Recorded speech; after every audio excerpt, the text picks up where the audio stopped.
अच्छा जी, स्टार्ट करते हैं।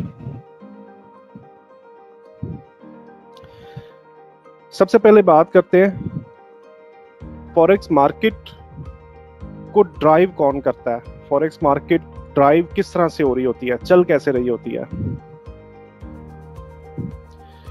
फॉरेक्स मार्केट बायर्स और सेलर्स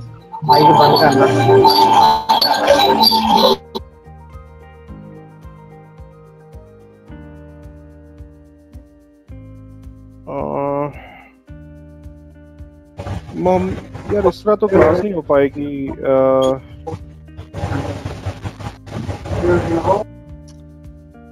ये कौन सा है, मैं जरा मुझे तलाश करना पड़ेगा इनको, मैं फिर रिमूव करूंगा ताकि डिस्टरबेंस ना हो।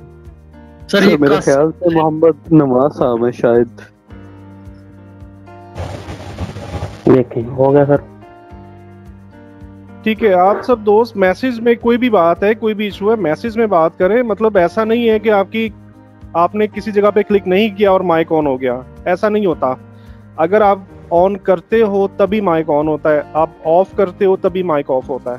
ठीक है, तो ऐसा नहीं होता कि आपने कहीं पे भी टैप नहीं किया और माइक आपका ऑन हो गया था। राइट, तो थोड़ा सा जिम्मेदारी का मुजाहरा करें। अभी भी कुछ लोगों के माइक ऑन है, प्लीज अपने माइक ऑफ रखें। अच्छा जी, बात कर रहे थे कि मार्केट को ड्राइव कौन सी फोर्सेस कर रही होती हैं। मार्केट को बायर्स और सेलर्स मार्केट को ड्राइव कर रहे होते हैं। इनकी जो की गई बाइंग और इनकी बायर्स की गई बाइंग और सेलर्स की गई सेलिंग मार्केट को असरअंदाज करती है। अगर बायर्स मार्केट में बहुत ज्यादा अग्रेसिव है तो मार्केट कुछ इस तरह से अपर वेज में चलना स्टार्ट हो जाती है, और अगर सेलर्स मार्केट में बहुत ज्यादा अग्रेसिव है तो मार्केट कुछ इस तरह से चलना स्टार्ट हो जाती है। अभी भी किसी का माइक ऑन है, प्लीज माइक ऑफ कर लीजिए। ऐसा क्यों होता है? ऐसा इसलिए होता है इन बायर्स और सेलर्स की जो लगाए गए ऑर्डर्स होते हैं, ये मार्केट में एक इम्बैलेंस क्रिएट करते हैं। ठीक है, एक इम्बैलेंस क्रिएट कर रहे होते हैं बिटवीन सप्लाई एंड डिमांड। वो इम्बैलेंस कौन सा हो सकता है? या सप्लाई का हो सकता है या डिमांड का इम्बैलेंस हो सकता है। राइट, और मार्केट हमेशा मूव जो कर रही होती है ना, वो इम्बैलेंस टू बैलेंस मूव कर रही होती है। यानी कि मार्केट ने अपने आप को बैलेंस रखना होता है। जैसे हम ये मिसाल के तौर पे हम समझ लेते हैं कि जैसे पानी का, अब देखो तो हमेशा अपना लेवल वो बरकरार रखता है। पानी का जो लेवल रहता है ना, वो हमेशा वो बरकरार रखता है। ठीक है, बिल्कुल इसी वजह से अब इसी मिसाल को लेके मार्केट में चलो तो मार्केट क्या करती है, हत्तल इम्कान अपना जो बैलेंस होती है उसको बरकरार रखने की कोशिश करती है। ठीक है, और जैसे ही किसी भी तरफ से, या बायर्स या सेलर्स की तरफ से किसी भी किस्म का इम्बैलेंस क्रिएट हो जाए, ये किस तरह से होता है और इसकी क्या डेप्थ है, ये हम अगले सेशंस के अंदर देखेंगे। ठीक है, तो अगर मार्केट में किसी तरह का भी इम्बैलेंस क्रिएट हो जाए तो मार्केट क्या करती है, बैलेंस की तरफ बढ़ रही होती है। ठीक है, या आप इसे इक्विलिब्रियम भी कह सकते हैं।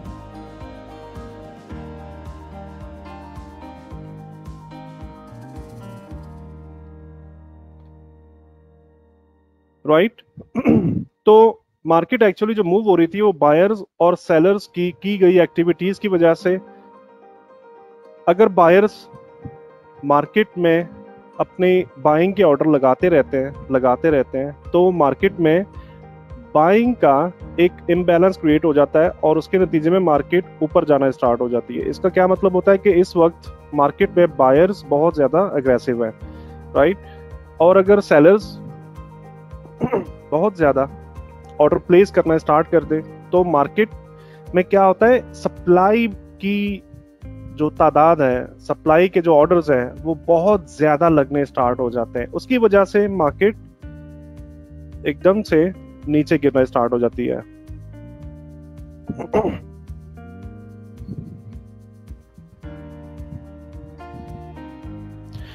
फॉरेक्स मार्केट एक हफ्ते में 5 दिन 24 घंटे ओपन रहती है। आप इसको 5 दिनों में 24 घंटे में किसी भी वक्त आप ट्रेड कर सकते हो।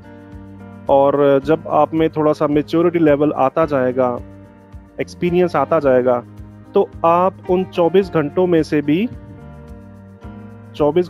भी अपनी पसंद के, हम ये कहना मुनासिब है कि अपनी पसंद के आवर्स को डिफाइन कर लोगे। लेट्स से मैं 1 साल 2 साल का एक्सपीरियंस कर चुका हूँ मार्केट में, और अब मुझे पता है कि मार्केट किस वक्त मूव होती है।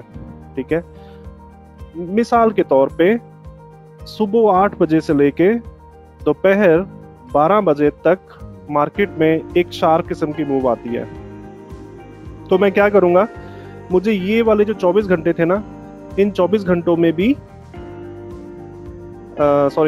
इन 24 घंटों के दौरान पूरा दिन स्क्रीन के सामने बैठने की जरूरत नहीं है। ओके, मुझे सिर्फ इन ट्रेडिंग आवर्स के अंदर मैं मार्केट में आऊंगा और अपनी ट्रेड करूंगा और मार्केट से बाहर। लेकिन ये उस वक्त ये लेवल बनता है जब आपके अंदर एक्सपर्टीज आना स्टार्ट हो जाती हैं। उस वक्त ये चीजें और ज्यादा रिड्यूस होती जाएंगी। सैटरडे संडे वाले दिन मार्केट क्लोज होती है, और इसके अलावा अगर कोई बैंक हॉलिडे हो, अगर कोई स्पेशल हॉलिडेज हो लाइक क्रिसमस है, लेबर डे है, वगैरह वगैरह, तो ये तमाम ऐसे इवेंट्स के ऊपर मार्केट क्लोज रहती है। फॉरेक्स मार्केट जो है दुनिया का सबसे बड़ा बिजनेस है, सबसे बड़ा बिजनेस है।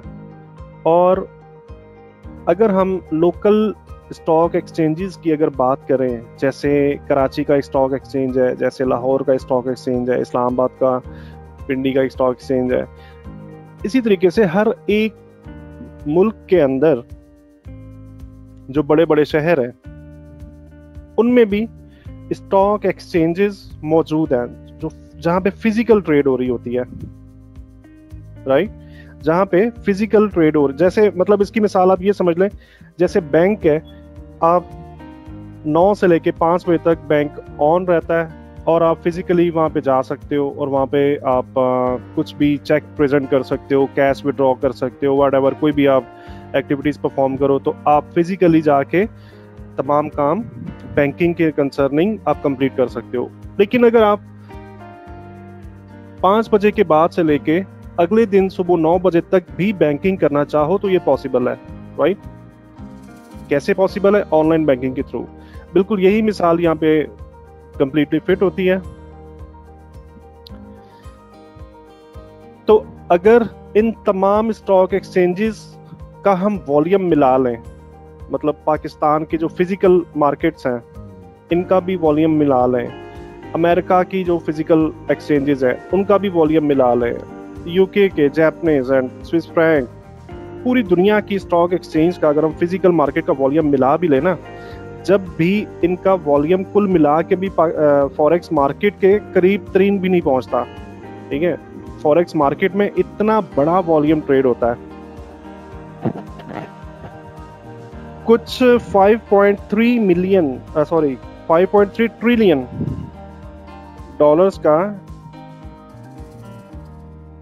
ट्रिलियन डॉलर्स का डेली लेन देन होता है इस मार्केट के अंदर। ये इतनी बड़ी मार्केट है। ठीक है,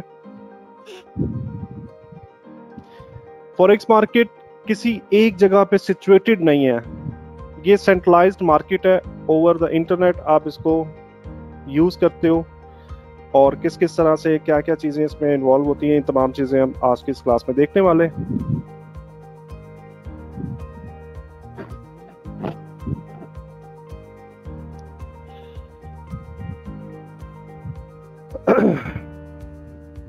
अच्छा जी, सबसे पहली चीज जो फॉरेक्स मार्केट में आने से पहले आप सब दोस्तों को पता होनी चाहिए वो है माइंडसेट। राइट, आपने अपने माइंड सेट की जो फ्रीक्वेंसी है उसको ट्यून अप करना है आपने इन तमाम चीजों को समझने के लिए। और मैंने भी बिल्कुल इन तमाम पॉइंट्स के ऊपर अपने माइंड सेट को ट्यून अप किया और मार्केट में काम कर रहा हूं। इन तमाम इंस्ट्रक्शन के साथ आपको फॉरेक्स मार्केट में वेलकम करता हूं। Welcome to the hardest game in the world.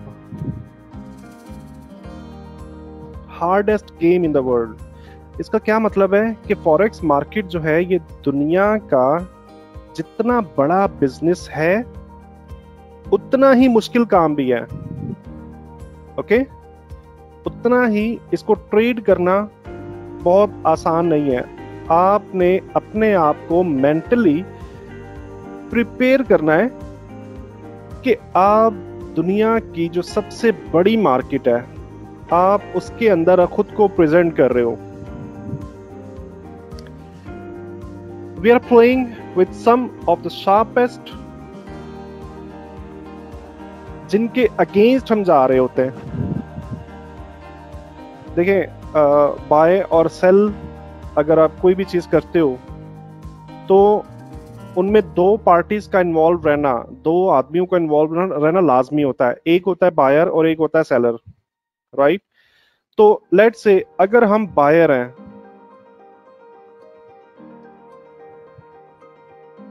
अगर हम बायर हैं तो हमारा सामना किससे होगा?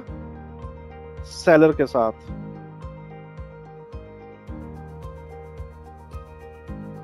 राइट? तो ये सेलर जो है इनकी कुछ खुसूसियात यहां पे मैंने लिखी हैं, बताई हैं, ताकि आपका माइंड प्रिपेयर हो जाए कि एक्चुअली आप कितने बड़े काम में आप पार्टिसिपेशन करने जा रहे हो। तो ये सेलर्स किस तरह के हो सकते हैं? नंबर 1 पे सम ऑफ द शार्पेस्ट, ये बहुत ही ज्यादा ज़हीन लोग होते हैं, बहुत ही ज्यादा शार्प होते हैं। ठीक है, शार्प की उर्दू में कैसे हम ट्रांसलेट कर सकते हैं कि जैसे ही कोई ऑर्डर मिला, जैसे ही कोई काम करने को मिला और फौरन से वो काम हो जाए। ठीक है, इसे कहते हैं शार्प या बहुत तेज तरार जिसे कहा जाता है। बहुत तेज बंदे होते हैं, ठीक है, इनसे हमारा सामना रहता है। इसके बाद फास्टेस्ट,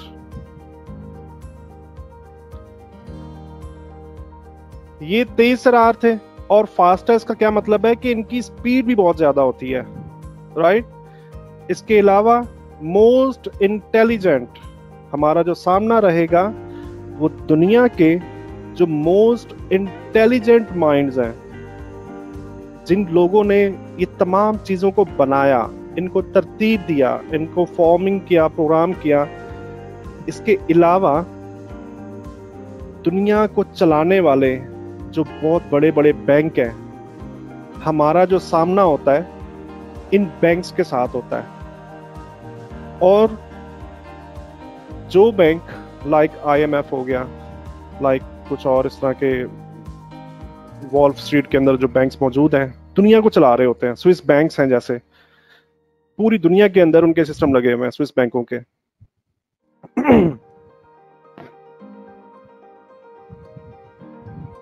तो आपका जो सामना रहता है वो पूरी दुनिया के मोस्ट इंटेलिजेंट माइंड्स होते हैं ना, उनके साथ आपका सामना रहता है। आप उनके अगेंस्ट खड़े हुए होते हो। इसके अलावा वेल इन्फॉर्म्ड कहते हैं कि जिसको हर किसी चीज की खबर होती है। ठीक है, मैं किसी रास्ते पे जा रहा हूं और मुझे हर एक चीज उस रास्ते के बारे में, हर एक छोटी से छोटी चीज का भी पता है और उस रास्ते के बारे में हर एक बड़ी से बड़ी चीज का भी पता है। वो किस तरह से, मजीद कोलैबोरेशन कर देता हूं कि उस रास्ते में आने वाली कोई भी रुकावट मुझे उसका पहले पता है।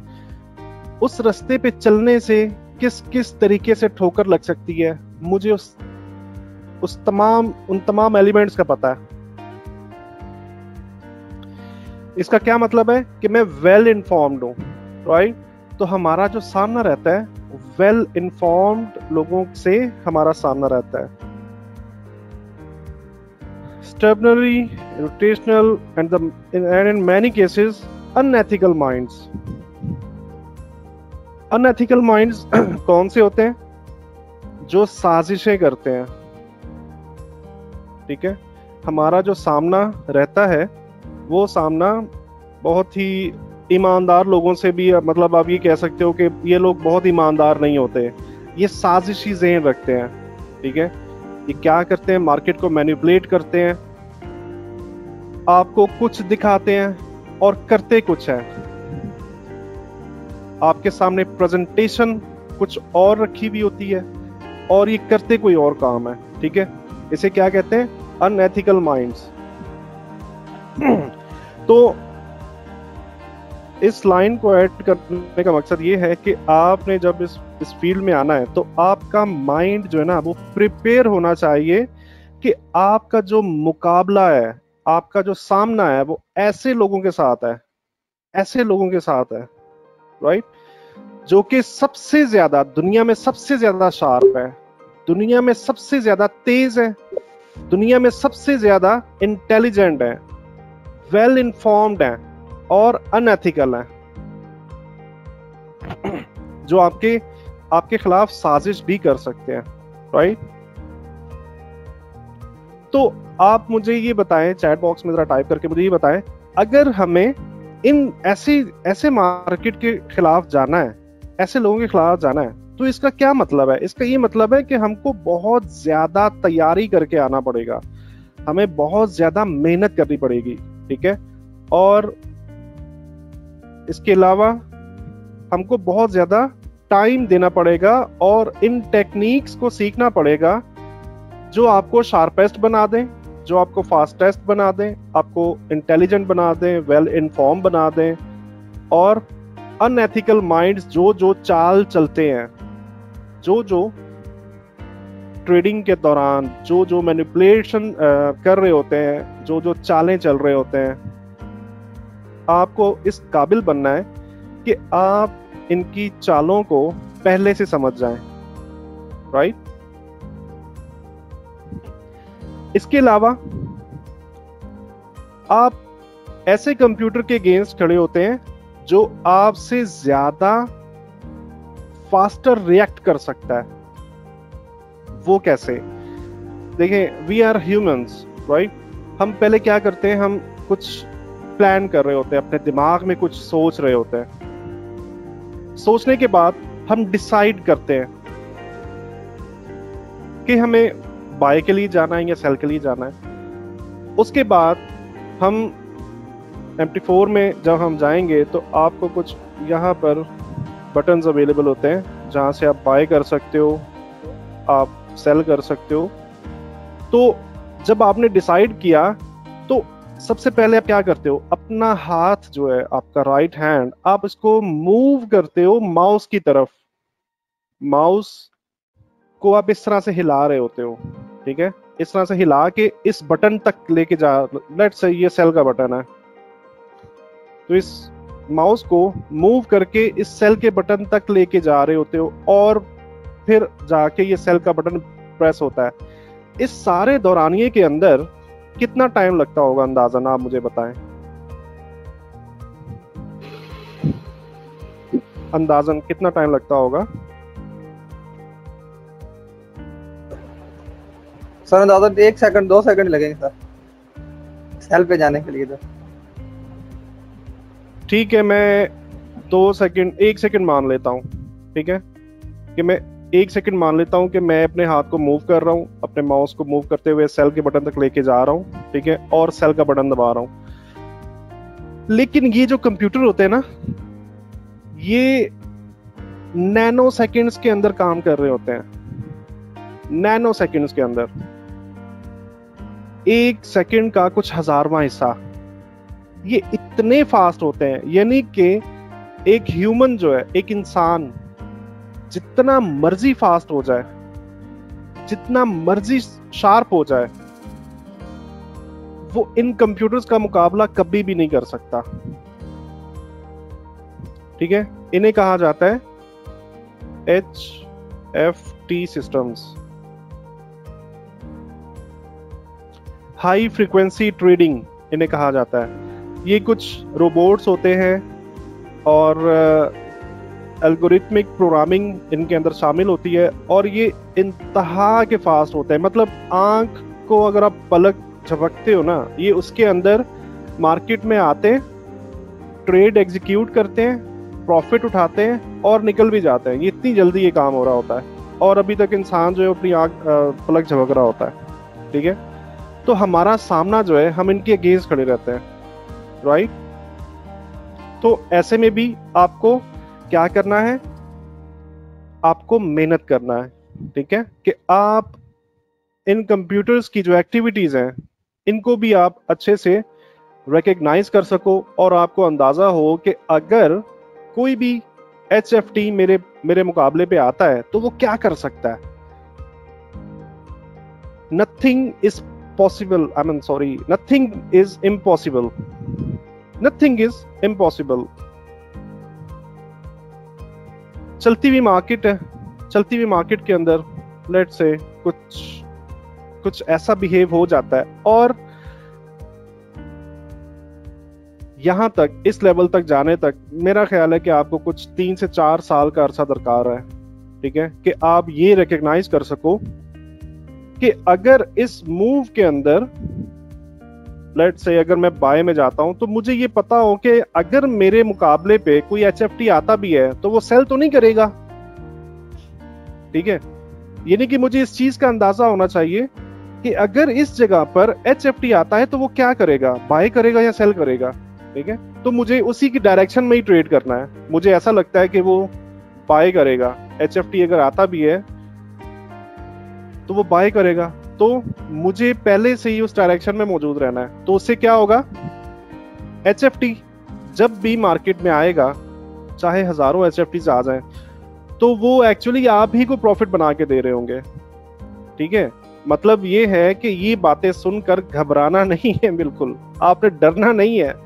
हमको अपनी जात को इस काबिल बनाना है कि हम इन तमाम किस्म के जो लोग हैं और इस तरह के जो कंप्यूटर हैं, हमने इनकी डायरेक्शन को पहचानना सीखना है, इस काबिल बनना है हमने।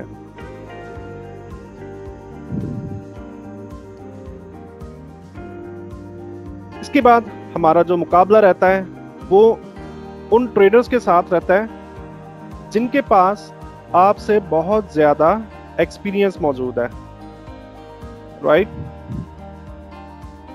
हमारा मुकाबला ऐसे फंड्स के साथ रहता है जिनके पास आपसे, मेरे से, इवन पाकिस्तानी बैंकों से भी, पाकिस्तान का पूरे जो पाकिस्तान का कैपिटल है उससे भी ज्यादा पैसा मौजूद है। ठीक है, ऐसे फंड्स हैं दुनिया के अंदर कि जितना पाकिस्तान की टोटल अगर इनकम और ईच एंड एवरीथिंग मिलाया जाए तो एक फंड के पास इससे भी ज्यादा पैसा मौजूद होता है। हमारा मुकाबला है ऐसे इनसाइडर्स के साथ जिसके पास हमसे ज्यादा इंफॉर्मेशन मौजूद होती है।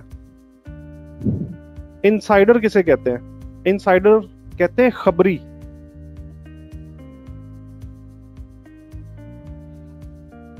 खबरी जो होते हैं ना, जो आसान लफ्जों में बताऊं तो मुखबरी जो कर रहे होते हैं, जो लोगों को आपकी, या मिसाल के तौर पे बात कर रहा हूं कि जो आपकी जो हिडन एक्टिविटीज हैं उनके बारे में इंफॉर्मेशन सेल कर रहे होते हैं। ये लोग कौन होते हैं? ये कुछ कंपनीज होती हैं जिनके पास बहुत से ऐसे ऑटोमेटिक सिस्टम्स इंस्टॉल होते हैं जो इंफॉर्मेशन कलेक्ट कर रहे होते हैं मुख्तलिफ जगह से। पाकिस्तान में क्या हो रहा है, पूरी इंफॉर्मेशन कलेक्ट हो रही है। यूरोप में क्या हो रहा है, ये पूरी इंफॉर्मेशन कलेक्ट कर रहे होते हैं। जापान में क्या हो रहा है, पूरी इंफॉर्मेशन कलेक्ट कर रहे होते हैं।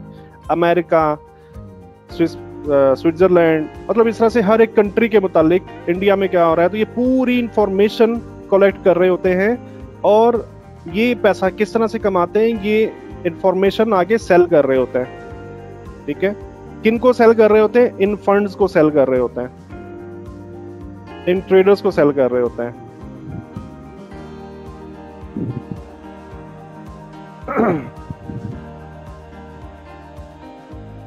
हमारा मुकाबला ऐसे लोगों के साथ भी रहता है जो हमें मिस इन्फॉर्म करते हैं। मिस इन्फॉर्म कौन से लोग हैं? Unethical minds. यानी कि ये लोग क्या करते हैं? मैनिपुलेशन कर रहे होते हैं मार्केट के अंदर, राइट? मैनिपुलेशन करते हैं और कुछ प्राइस को ऊपर जाता हुआ दिखा रहे होते हैं। एक नॉर्मल रिटेल ट्रेडर ये समझता है कि मार्केट अब तो बहुत, मतलब वो ये समझता है कि ये रेजिस्टेंस ब्रेक हो गई है, अब तो प्राइस ऊपर ही है। उसके बाद ये भी रेजिस्टेंस ब्रेक हो गई है, अब तो प्राइस ऊपर ही है। डेली का हाई ब्रेक हो गया है, अब तो प्राइस ऊपर ही है। तो इन तमाम एक्टिविटीज को देखकर वो बाय कर रहा होता है। और एग्जैक्टली जब ये लोग ये देख लेते हैं कि अब बहुत ज्यादा बाइंग हो चुकी है, तो ये लोग क्या करते हैं? सेल में आ जाते हैं, राइट?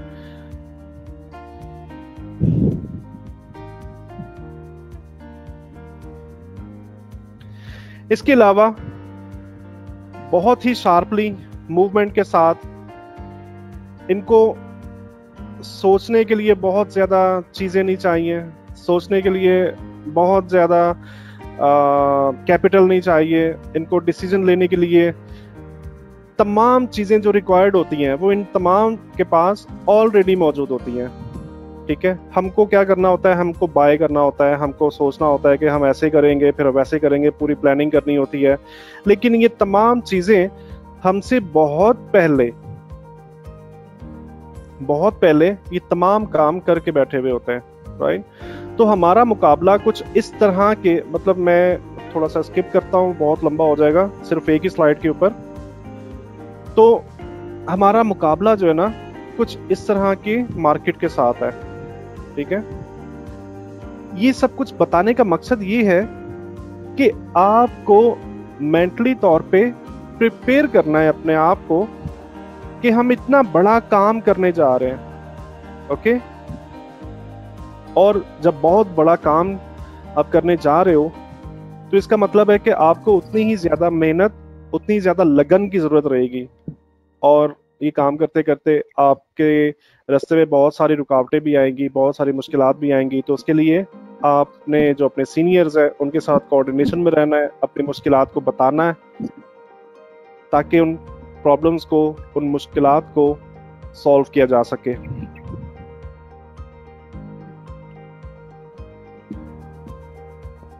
अच्छा, ये तो आप ये कह लो कि ये नेगेटिव पॉइंट समझ लो। खैर ये है नहीं है नेगेटिव पॉइंट। अगर आप इनको पॉजिटिवली लो तो ये भी नेगेटिव पॉइंट नहीं है, ठीक है। अब कुछ प्लस पॉइंट की भी बात कर लेते हैं कि फॉरेक्स मार्केट के प्लस पॉइंट क्या है। फॉरेक्स मार्केट, प्लीज माइक बंद कर लें। किस आपका, किस दोस्त का माइक ऑन है?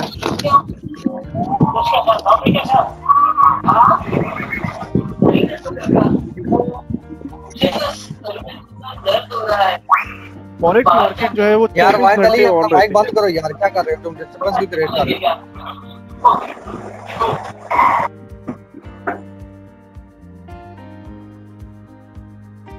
फॉरेक्स मार्केट 24 घंटे और 5 दिन ऑन रहती है, ठीक है।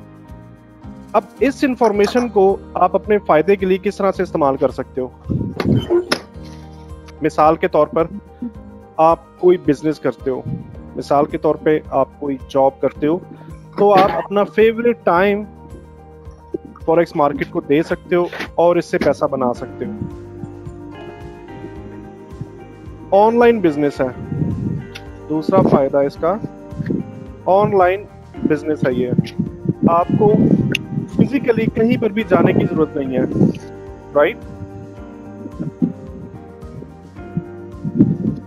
इसके अलावा होम बेस्ड जॉब है।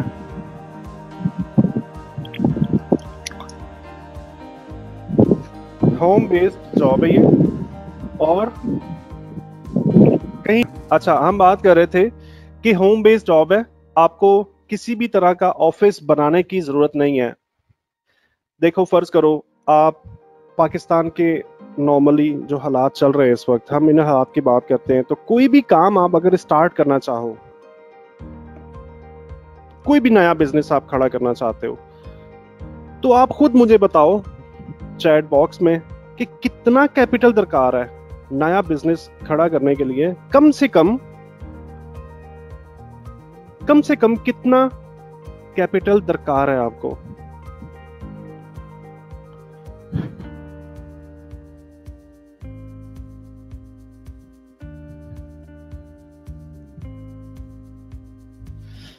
$20 लाख, 5 से 10 लाख, एक साहब बोल रहे हैं 10 लाख मैक्सिमम, मैं कह रहे हैं 2 लाख, 1 लाख मिनिमम।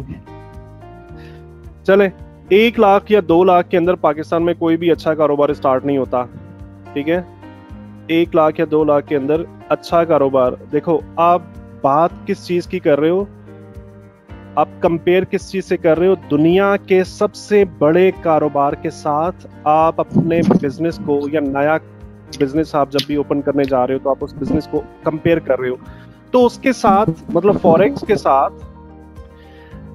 तो जब हम फॉरेक्स के अगेंस्ट कंपैरिजन कर रहे हैं ना, तो फॉरेक्स के अगेंस्ट हम बहुत बड़े बड़े सुपर स्टोर्स को कंपेयर कर सकते हैं, मिसाल के तौर पे बात कर रहा हूँ, बहुत बड़े बड़े शॉपिंग मॉल्स को कंपेयर कर सकते हैं। देखें मेरी बात सुने, फॉरेक्स से आप चाहते क्या हो?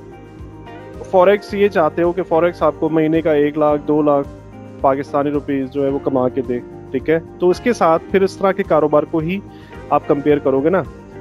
तो अगर आप कोई शॉपिंग सेंटर ओपन करते हो, तो शॉपिंग सेंटर ओपन करने के लिए कुछ 1 करोड़ पाकिस्तानी रुपीस चाहिए होता है, अच्छा शॉपिंग सेंटर अच्छे लेवल का, ये भी मैं कम बता रहा हूँ, 1 करोड़ रुपया कम बता रहा हूँ, ठीक है। तो इतना कैपिटल दरकार होता है एक नए बिजनेस को खड़ा करने के लिए।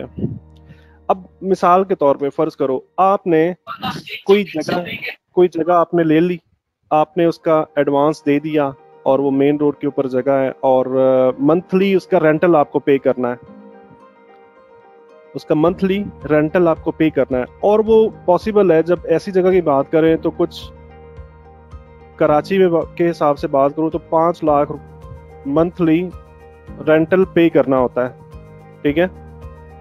और इसके अलावा फिर आपको बहुत सारे लोगों की जरूरत पड़ती है जो आपके बिजनेस को रन करने में आपकी हेल्प करते हैं, बहुत सारे लड़कों की जरूरत पड़ती है, चौकीदारों की जरूरत पड़ती है, गनमैन्स होते हैं, सैलरी के ऊपर आपको ऑफिस बॉयज चाहिए होते हैं, आपको अकाउंटेंट चाहिए होते हैं, मतलब एक पूरा सिस्टम होता है, एक बहुत बड़ी टीम आपको हायर करनी होती है और जिनको आपने मंथली सैलरियां देनी होती हैं। तो फॉरेक्स जब आप पूरी दुनिया का जो सबसे बड़ा बिजनेस करने जा रहे हो ना, तो आपको इन तमाम चीजों की बिल्कुल जरूरत नहीं है, ये सबसे बड़ा फायदा है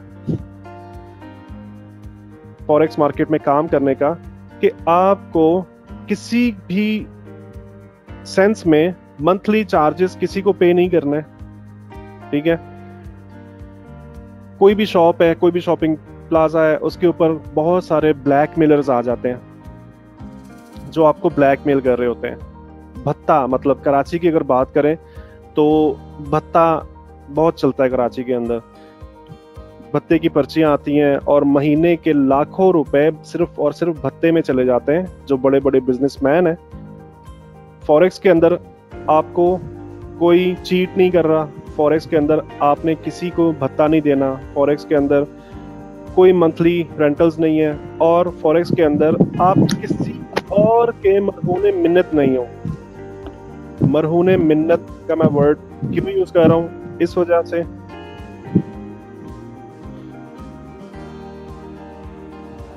फर्ज करो कि आपने कुछ लोग अपने बिजनेस में कुछ लड़के हायर किए हुए हैं जिनकी ड्यूटी है कि वो सुबह 6 बजे या 7 बजे या 8 बजे वट एवर कोई भी टाइम के ऊपर वो आएंगे और आपका जो शॉपिंग सेंटर था उसको खोलेंगे और उसके बाद सफाई करेंगे और उसके बाद कल का जो गंद कचरा पड़ा हुआ था उसको साफ करेंगे, और चीजें जो थी ना, गंद कचरे से मतलब ये है कि चीजें जो बिखरी पड़ी होती हैं उनको वापस अपनी अपनी जगह पे रखेंगे।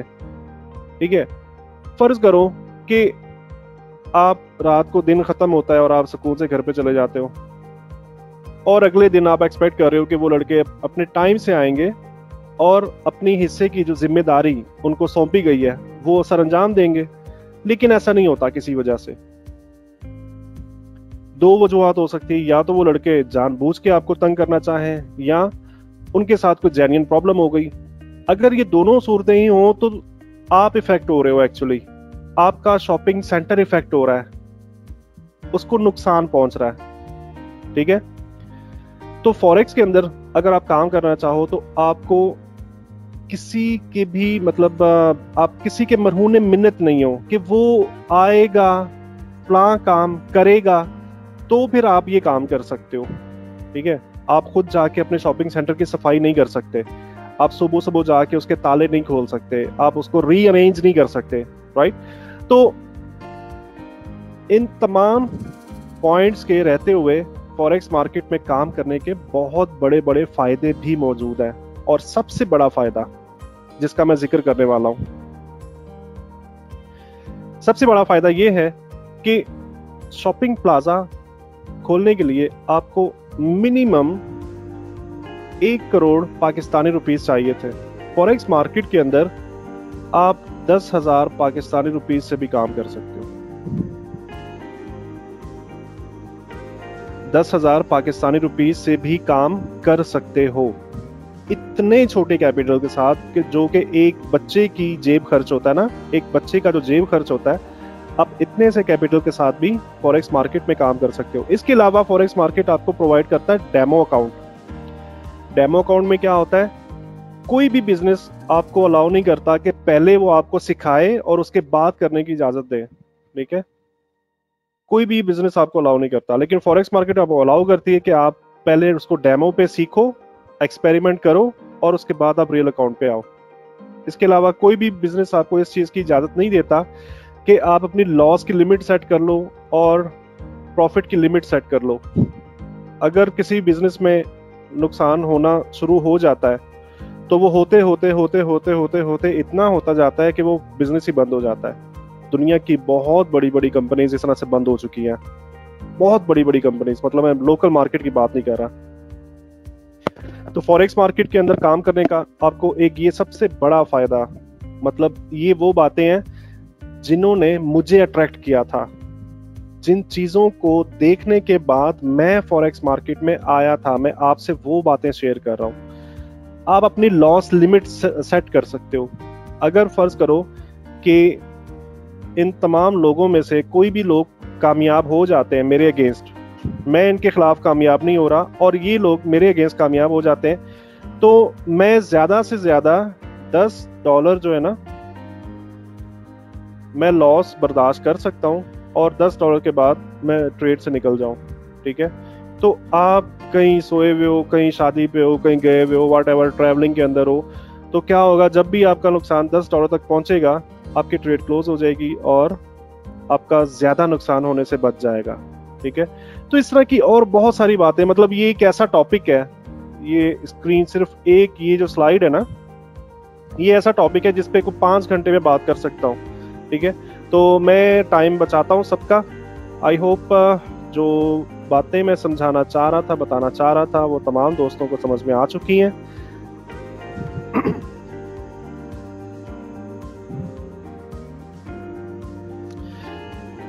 अच्छा जी, फॉर हमारे जो नए दोस्त हैं उनके लिए इंट्रोडक्शन टू फॉरेक्स। फॉरेक्स इस 2 अल्फाज से मिलकर बना है,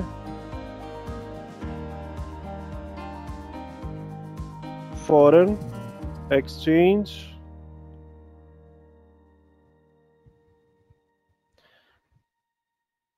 ये 2 अल्फाज से मिलकर फॉरेक्स बना है, फॉरेन एक्सचेंज।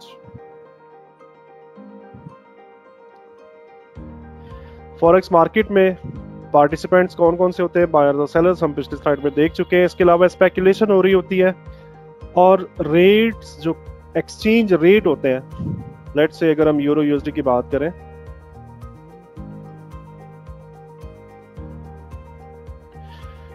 तो यूरो यूएसडी का एक एक्सचेंज रेट स्पेसिफिक होता है, स्पेसिफाई किया गया होता है, ठीक है।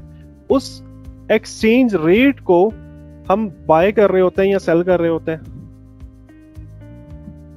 लेट्स से 1.215 इसका एक्सचेंज रेट है यूरो यूएसडी का, ठीक है। तो हम क्या कर रहे होते हैं, इसी रेट के ऊपर हम बाय और सेलिंग कर रहे होते हैं, ठीक है। और इस रेट में जो भी चेंज हो रहा होता है वो हमारे प्रॉफिट या लॉस की शक्ल में हमारे सामने आ रहा होता है। एक्सचेंज रेट दो करेंसियों से मिलकर बनता है। देखो आपको ये बताऊं कि दुनिया के अंदर ना तमाम किस्म की जो भी ट्रेडिंग होती है, मिसाल के तौर पे आप एक कार परचेज करने जाते हो तो आपके दिमाग में क्या होता है कि हम जा रहे हैं और कार खरीद के ला रहे हैं, सिंपल। आपके दिमाग में ये नहीं होता कि आप कार तो खरीद रहे हो लेकिन इसके साथ साथ एक और काम भी कर रहे हो। वो क्या काम कर रहे हो? आप पीकेआर सेल कर रहे हो, पीकेआर को आप सेल कर रहे हो, ठीक है। यानी कि उस कार की जो प्राइस थी, उसकी जो प्राइस क्या थी, उस कार की वैल्यू थी, तो उतनी वैल्यू के पीकेआर्स को आप सेल कर रहे हो, ठीक है। इसका क्या मतलब है? अगर मैं इसका पेयर बनाऊं तो इसका पेयर कुछ इस तरह से बनेगा, कार स्लैश पीकेआर, ठीक है। अगर मैं इसका पेयर बना दूं तो आप क्या कर रहे हो, आप इसमें इस पेयर में आप बाय कर रहे हो।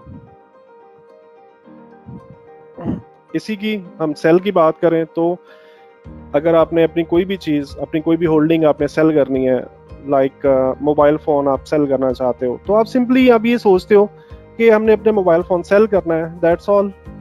लेकिन आप थोड़ा इन डेप्थ में अगर आप जाके देखो तो आपको अंदाजा होगा आप एक्चुअली एक काम नहीं कर रहे हो, आप दो काम कर रहे हो। नंबर 1 पे क्या काम कर रहे हो? सेल फोन सेल कर रहे हो और पीकेआर बाय कर रहे हो, ठीक है। पीकेआर को आप बाय कर रहे होते हो। तो आपको अंदाजा हो गया होगा कि दुनिया के अंदर जब कोई भी चीज का सौदा किया जाता है, कोई भी चीज को ट्रेड किया जाता है, तो एक्चुअली वो पेयर की सूरत में हो रही होती है और उसमें दो चीजें इन्वॉल्व रहती हैं। कोई भी दो चीजें, जो हम खरीदने जा रहे हैं, जो हम बेचने जा रहे हैं, ये दो चीजें इन्वॉल्व रहती हैं। तो बिल्कुल इसी तरीके से फॉरेक्स मार्केट के अंदर भी पेयर्स आपके पास ट्रेडिंग के लिए अवेलेबल होते हैं और इन पेयर्स के अंदर यूरो यूएसडी की बात कर लेते हैं।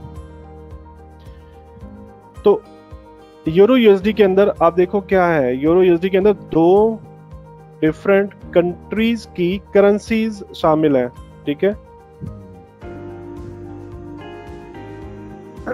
तो इन दो करेंसीज को अगर हम अलग अलग करना चाहें तो यूरो जो है इसको हम क्या कहेंगे? बेस करेंसी कहेंगे।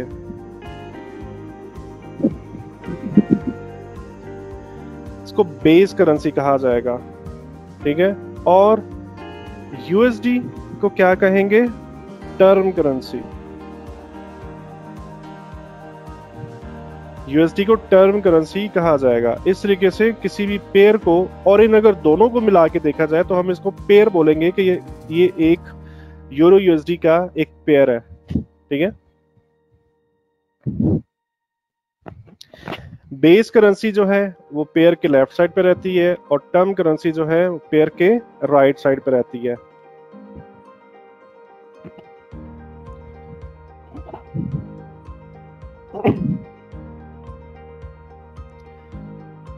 अच्छा, मिसाल के तौर पे यूरो यूएसडी का रेट चल रहा है 1.9000। तो हम इसको पढ़ेंगे कैसे? यूरो यूएसडी का जो पेयर की हम मिसाल ले रहे थे, बात कर रहे थे, इसको पढ़ते कैसे हैं? या आप ये समझ लो कि ये जो इसका रेट इस वक्त चल रहा है, इसका मतलब क्या है? इसका ये मतलब होता है कि 1 यूरो बराबर है 1.19,000 डॉलर्स के, ठीक है, $1.1900 के 1 यूरो बराबर है। इस रेट को इस तरह से पढ़ा जाता है, यानी कि बेस करेंसी बराबर है टर्म करेंसी के उस प्राइस के जो प्राइस चल रही है। ठीक है, इसके अलावा एक और रूल जो आपको अच्छे से, मतलब बहुत सारे लोग शायद मुख्तलिफ जगहों से ये चीज़ें सुने हुए हों, लेकिन आई होप इस तरह से आपने नहीं सुना होगा। बेस करेंसी जो होती है ना, वो डायरेक्टली प्रोपोर्शनल होती है एक्सचेंज रेट के साथ। इसका क्या मतलब है? इसका ये मतलब है कि अगर बेस करेंसी की वैल्यू, हमारे पास करेंसी कौन सी थी, यूरो यूएसडी,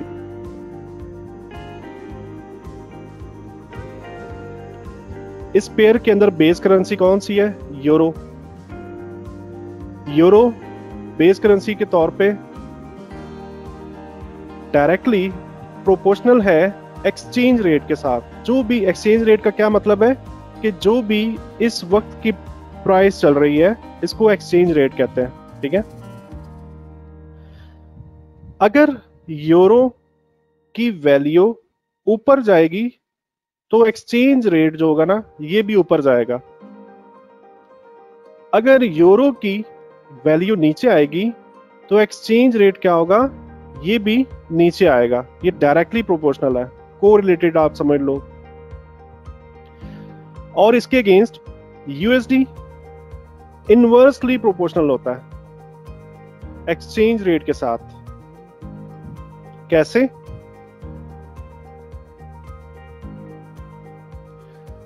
अगर यूएसडी की वैल्यू ऊपर जाएगी तो एक्सचेंज रेट नीचे गिरना स्टार्ट हो जाएगा।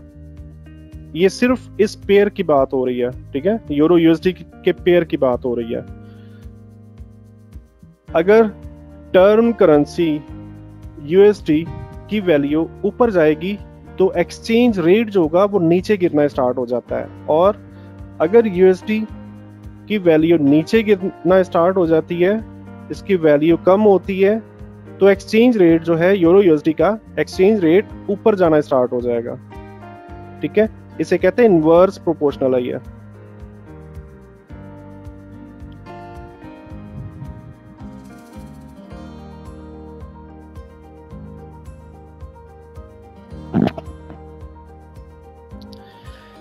अच्छा जी, पिप को देख लेते हैं कि पिप क्या होता है। पिप जो है वो चौथा डेसिमल जो है, बहुत एक दो लाइनों के अंदर बहुत शॉर्ट करके आपको बताऊं तो, कोई भी हमारे पास जो एक्सचेंज रेट है, उस एक्सचेंज रेट का चौथा डेसिमल जो होता है ना, उसे पिप कहा जाता है। ऐसा क्यों, और हम इससे क्या क्या फायदे ले सकते हैं? देखें, अगर आप फिजिकल मार्केट की बात करो, फिजिकल स्टॉक एक्सचेंज की बात करो, तो मिसाल के तौर पर पीएसओ पेट्रोलियम जो है, इसके शेयर्स की बात कर लेते हैं। तो इसकी मिसाल के तौर पे 100 रुपया है, एक शेयर की प्राइस 100 रुपया। फिजिकल मार्केट के अंदर आप जब भी इसको बाय करने जाओगे ना, तो आप ये आधा शेयर परचेज नहीं कर सकते, आप 1/4 शेयर परचेज नहीं कर सकते, आप 3/4 शेयर परचेज नहीं कर सकते। आपको क्या करना होगा, आपको पूरे का पूरा एक शेयर परचेज करना होगा। ठीक है, ये लिमिटेशंस होती हैं फिजिकल मार्केट के अंदर। फिजिकल मार्केट से मतलब है कि हर एक चीज के ऊपर ये अप्लाई होता है। मतलब अगर आप मोबाइल फोन खरीदने जाते हो तो आप आधा मोबाइल तो नहीं ले सकते ना। आप कार खरीदने जाओ तो आधी कार तो नहीं खरीद सकते। ऐसा होता है फिजिकल मार्केट के अंदर। लेकिन फॉरेक्स मार्केट के जो बेनिफिट्स की हम बात कर रहे थे, उसके अंदर एक और बेनिफिट ये भी है कि आप इसके अंदर पॉइंट्स के अंदर सेलिंग और परचेजिंग कर सकते हो। ये जो एक्सचेंज रेट है, इसका क्या मतलब है? इसका ये मतलब है कि 1 यूरो बराबर है 1.1 डॉलर के। ठीक है, अगर हम फिजिकल मार्केट में इस एक्सचेंज रेट के साथ बाय करने जाएं तो हम 1 यूरो पे करेंगे, फिजिकल मार्केट में 1 यूरो पे करेंगे तो हमें 1.1 USD मिल जाएगा।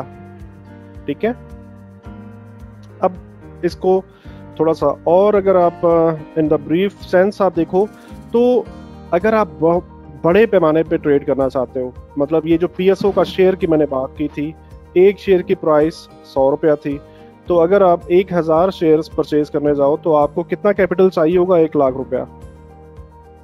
1 लाख रुपया से कम कैपिटल के साथ आप PSO के 100 शेयर्स परचेज नहीं कर सकते। तो फॉरेक्स मार्केट के अंदर आप बहुत छोटे कैपिटल के साथ भी जा सकते हो। इस वजह से फॉरेक्स के जो पेयर्स हैं इनको पॉइंट्स के अंदर, डेसिमल्स के अंदर डिवाइड कर दिया गया। ठीक है, और डेसिमल्स अगर आप देखो तो कुछ ब्रोकर आपको अलाउ कर रहे होते हैं कि आप 4 डेसिमल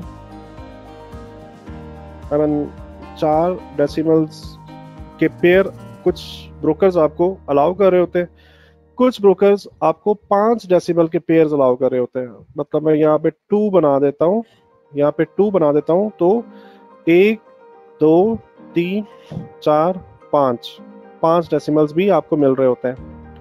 तो जो ये चौथा डेसिमल होता है ना, पॉइंट के बाद चौथा डिजिट, उसे एक पिप कहा जाता है। ठीक है, और मार्केट की जो मूवमेंट होती है, प्राइस का ऊपर जाना या नीचे आना, वो पिप्स के अकॉर्डिंगली मूव कर रही होती है मार्केट। और इसके अलावा हमारी जो इन्वेस्टमेंट होती है, मिसाल के तौर पे अगर हम $1 के साथ सेल कर देते हैं, $1 के साथ यूरो USD को सेल करते हैं और मार्केट 5 पिप नीचे मूव कर जाती है, 5 पिप गिर जाती है, तो क्या होगा? हमें $5 का प्रॉफिट हो जाता है, राइट? तो हमारी इस मिसाल के साथ आपने ये सीख लिया होगा कि हमारी जो इन्वेस्टमेंट होती है वो पिप्स के ऊपर होती है, ओके? और मार्केट की जो मूवमेंट है वो भी पिप्स के हिसाब से मूव कर रही होती है। इसके अलावा ये जो 5वें डेसिमल का मैंने जिक्र किया था, इसे कहते हैं पॉइंट्स।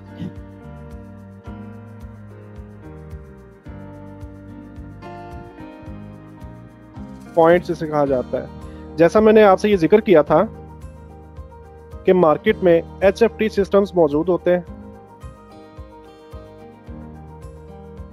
और आंख झपकने से भी पहले, इंसान की आंख झपकने से भी पहले ये मार्केट में आते हैं, ट्रेड कर लेते हैं और प्रॉफिट लेके मार्केट से एग्जिट भी कर जाते हैं। ठीक है, तो जब ये इतनी जल्दी, ये इतनी तेजी के साथ ये काम हो रहा है, इतनी तेजी के साथ काम हो रहा है, तो इसके लिए क्या जरूरत पड़ती है कि मार्केट को और छोटे डेसिमल्स के अंदर डिवाइड किया जाए, ताकि वो क्या करें, अगर मार्केट 2 पॉइंट भी मूव कर जाए तो ये अपना प्रॉफिट लेके बाहर निकल जाए। ठीक है, ये बहुत ही, यानी कि आप ये समझ लो कि माइक्रो लेवल की ये ट्रेडिंग होती है, बहुत ही जो इंसान के बस की बात नहीं है।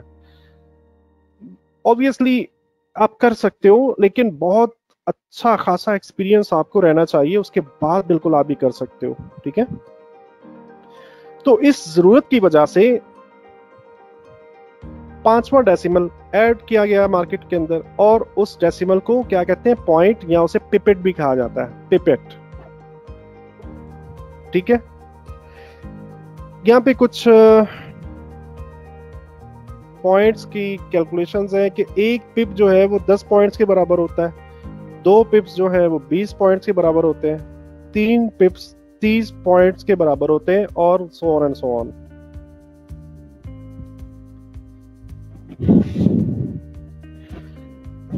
अच्छा, मैंने अभी पिछली स्लाइड के अंदर जिक्र किया था कि अगर हम $1 के साथ सेल करें, इसका क्या मतलब है?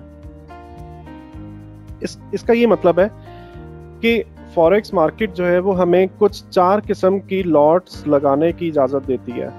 ठीक है, लॉट किसे कहा जाता है? लॉट कहते हैं हमारा ट्रेडिंग वॉल्यूम, कि हम कितने पैसों के साथ ट्रेड करना चाहते हैं।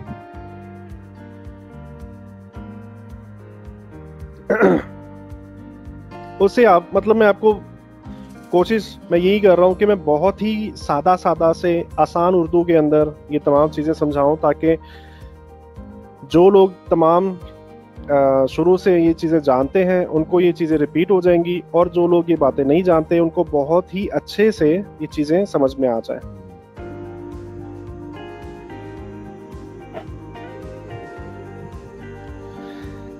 जैसा कि मैंने आपको बताया कि फिजिकल मार्केट के अंदर आप पूरे यूनिट में ट्रेड करते हो।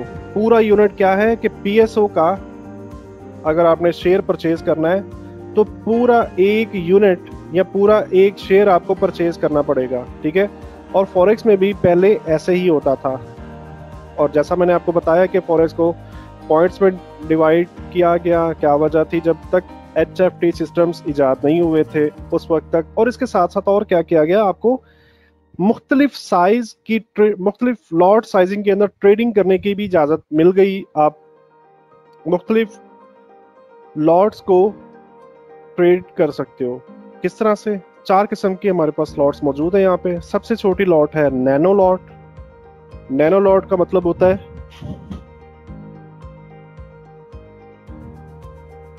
सॉरी, नैनो लॉट का मतलब होता है कि आप उस करेंसी के 100 यूनिट्स बाय या सेल कर रहे हो, ठीक है।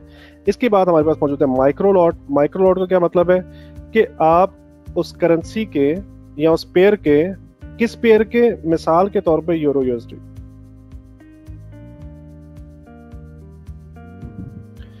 यूरो यूएसडी के 1000 यूनिट्स आप बाय या सेल कर सकते हो, ठीक है। और इसको 0.01 कुछ इस तरह से होता है माइक्रो लॉट, ठीक है। इसके आप जो MT4 में जाके आप सिलेक्शन करो तो कुछ इस तरह से आप कर सकते हो। इसके बाद मिनी लॉट आती है। मिनी लॉट के अंदर क्या होता है कि आप यूरो यूएसडी के 10,000 यूनिट्स बाय या सेल कर सकते हो। MT4 में देखोगे तो ये आपको कुछ 0.1 से स्टार्ट होता है, 0.9 तक चलता ही है, राइट। उसके बाद आती है स्टैंडर्ड लॉट। स्टैंडर्ड लॉट कौन सी? जैसे पीएसओ का एक शेयर खरीदने का क्या मतलब था कि वो स्टैंडर्ड है कि आपने एक शेयर ही परचेज करना है। तो इस तरीके से स्टैंडर्ड लॉट क्या थी फॉरेक्स के अंदर? वो है 1 लाख यूनिट्स आप बाय कर रहे हो या सेल कर रहे हो यूरो यूएसडी के। अगर आप स्टैंडर्ड लॉट को यूज करो तो स्टैंडर्ड लॉट आपको MT4 में कुछ इस तरह से नजर आ रही होती है, 1.00, ठीक है। इसका ये मतलब नहीं है, ये जो मैंने 1.00 लिखा है, इसका ये मतलब नहीं है कि ये $1 की लॉट है, ठीक है। अभी हम अगली स्लाइड के अंदर देखते हैं कि ये एक्चुअली करेंसीज के अंदर हम कन्वर्ट करें तो किस तरह से कन्वर्ट कर सकते हैं, उसका फार्मूला क्या है, और हमें ये फार्मूला आना चाहिए ताकि हम किसी भी किस्म के नुकसान से बच सके। फार्मूला की कि किस फार्मूला के तहत हम ये कैलकुलेट कर सकते हैं कि हमारी जो लगाई गई लॉट है वो कितने डॉलर्स के इक्विवेलेंट है, ठीक है। तो उसका सिंपल सा फार्मूला यहाँ पे मैंने टाइप कर दिया है।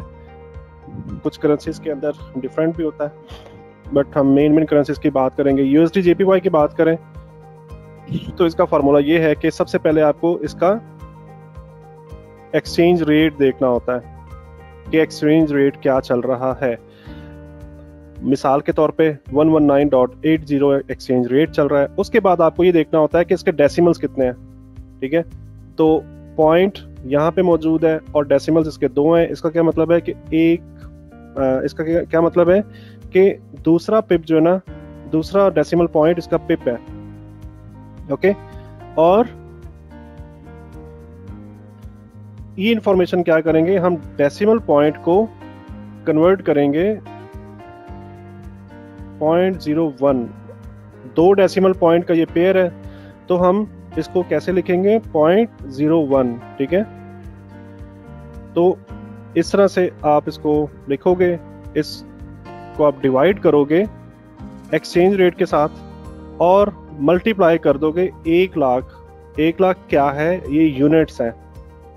स्टैंडर्ड लॉट की अगर हम बात करें, अगर आप ये चाहते हो कि एक स्टैंडर्ड लॉट कितने डॉलर्स की वैल्यू रखती है, तो आप 1 लाख से मल्टीप्लाई करोगे, आंसर आपके पास आएगा 8.34 पर पिप। इसका क्या मतलब है कि हर एक पिप के ऊपर आपको 8.34 डॉलर्स का फ़ायदा होने वाला है या नुकसान होने वाला है।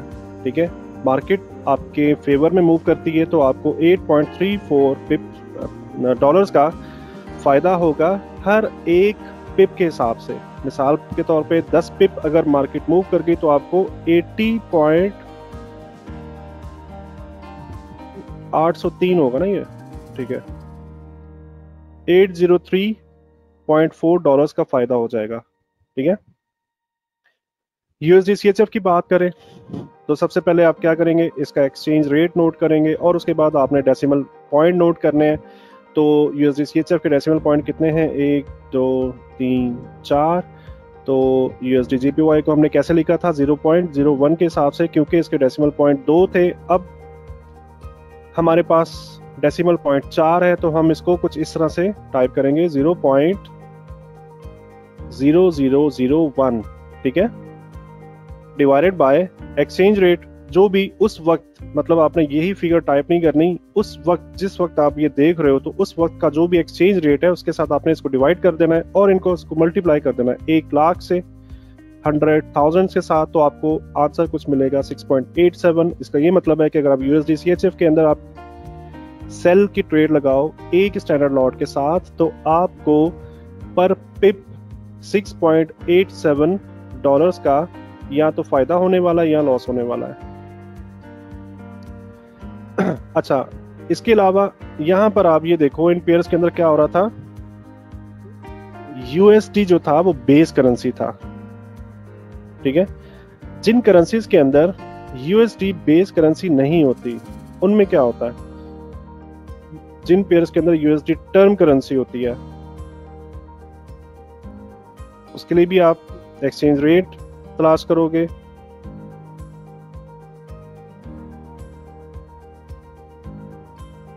डेसिमल पॉइंट्स डिवाइड करोगे एक्सचेंज रेट के साथ, ज़रब दोगे 1 लाख के साथ, कुछ आपके पास ये फिगर आती है 8.38 और इसको ज़रब दोबारा से आप दोगे एक्सचेंज रेट के साथ। मतलब ये आपने हिसाब में पढ़ा होगा ना, x/2। इसका क्या मतलब होता है कि 2 टाइम मल्टीप्लाई हुआ है। ठीक है, तो या तो आप यही काम इस जगह पे भी कर लो कि इस जगह पे आप पहले कर लो कि एक्सचेंज रेट को ज़रब दो के साथ, मतलब एक्सचेंज रेट को मल्टीप्लाई करो 2 के साथ और जो भी वैल्यू आपके पास आ जाती है आप उसको यहां पर लिख दोगे और उसके बाद आपके पास इस जगह पर ये वाला आंसर आ जाएगा 9.993734। और अगर ये ना करो तो थोड़ा सा लेंथी हो जाएगा। उसमें क्या होगा, आप डेसिमल पॉइंट लिखो, एक्सचेंज रेट लिखो, ज़रब दो 1 लाख के साथ, ये जवाब आपके पास आ जाएगा। इस जवाब को आपने दोबारा से एक्सचेंज रेट के साथ मल्टीप्लाई करना है तो आपके पास फाइनल आंसर आ जाएगा कि अगर आप यूरो यूएसडी के अंदर स्टैंडर्ड लॉट के साथ बाय करते हो या सेल करते हो तो हर एक पिप पर आपको 9.99 डॉलर्स या कुछ करीब करीब 10 डॉलर्स के हिसाब से आपको फायदा हो सकता है या लॉस हो सकता है। ठीक है, तो ये इन्फॉर्मेशन का जानना आपके लिए बहुत जरूरी होता है। इसके अलावा एक और मिसाल देख लेते हैं पाउंड यूएसडी की। पाउंड यूएसडी के डेसिमल्स आप चेक करो, सबसे पहले एक्सचेंज रेट चेक करो, उसके बाद डेसिमल पॉइंट। तो ये चूंकि 4 डेसिमल पॉइंट है तो यहाँ पे हमने 0.0001 यहाँ पे राइट डाउन कर दिया, डिवाइड करा उसको एक्सचेंज रेट के साथ, ज़रब दिया 1 लाख के साथ, ये डॉलर्स नहीं है 1 लाख क्यों है, क्योंकि हम स्टैंडर्ड लॉट की बात कर रहे हैं। स्टैंडर्ड लॉट की बात कर रहे हैं। ठीक है, और हम ये जान चुके हैं पिछली स्लाइड के अंदर कि एक स्टैंडर्ड लॉट के अंदर 1 लाख यूनिट्स होते हैं करेंसी के। ठीक है, तो आपके पास आंसर कुछ इस तरह से आएगा। उसके बाद आप दोबारा से एक्सचेंज रेट के साथ मल्टीप्लाई करो तो आपके पास आंसर आता है 9.99। तो करीब करीब एक स्टैंडर्ड लॉट जो है ऐसे पेयर्स जिनके अंदर यूएसडी जो है वो टर्म करेंसी यूज होती है, कुछ 10 डॉलर के करीब करीब आप ये समझो कि आपकी पर पिप वैल्यू जो होती है ना पर पिप वैल्यू $10 के करीब आपको मिल रही होती है।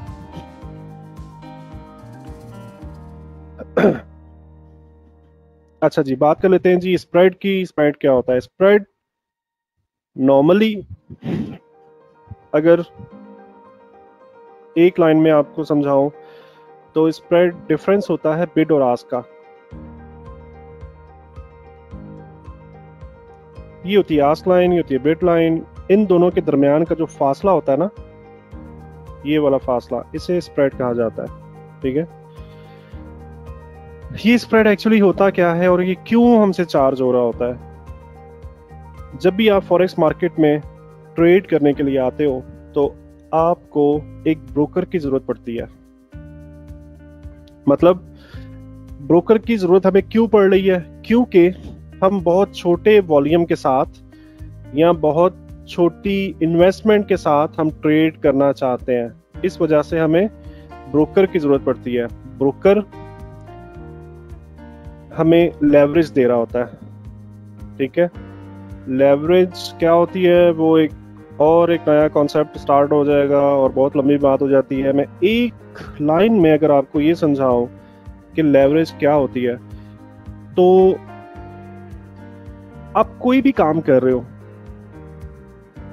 और उस काम को करने में कोई भी चीज आपकी मदद करे तो उस चीज को हम लेवरेज कहेंगे। ठीक है, कुछ भी आप करने जा रहे हो, कुछ भी आप करना चाहते हो, उस टारगेट को, उस काम को तकमील तक पहुंचाने के लिए कोई भी चीज जो आपकी मदद कर रही है उसे हम लेवरेज कहते हैं। ठीक है, तो ब्रोकर हमें क्या कर रहा होता है? मदद दे रहा होता है इंटर बैंक मार्केट के अंदर कनेक्ट करने के लिए। जैसा कि मैंने आपको बताया कि कुछ इस तरह से ये निज़ाम चल रहा होता है। यहाँ पे समझो कि बैंक्स हैं, जो सबसे पहले हमने स्लाइड देखी थी। इसके दरमियान में ब्रोकर होता है,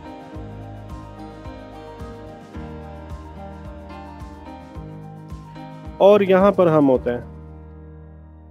ठीक है, हम डायरेक्टली इंटरबैंक मार्केट जा सकते हैं। ठीक है, बिल्कुल जा सकते हैं, लेकिन इसके लिए हमारे पास जो इन्वेस्टमेंट है करोड़ों रुपए में होनी चाहिए, और मल्टी करोड़, 1-2 करोड़ नहीं, मल्टी करोड़ आपके पास इन्वेस्टमेंट होनी चाहिए, तो आप डायरेक्टली इंटरबैंक मार्केट में ट्रेड कर सकते हो। ठीक है, तो अगर हम अपनी इन्वेस्टमेंट को रिड्यूस करते हैं, थोड़ी इन्वेस्टमेंट के साथ आना चाहते हैं, तो हमें एक ब्रोकर की जरूरत पड़ती है। हम इस ब्रोकर के पास जाते हैं और ये ब्रोकर क्या करता है? हमें इंटरबैंक मार्केट से कनेक्ट कर रहा होता है। ठीक है, तो ये ब्रोकर इस काम के अलावा जो मैंने आपको यहाँ बताया और क्या क्या कुछ कर रहा होता है, ये आपको MT4 सॉफ्टवेयर फ्री में दे रहा होता है।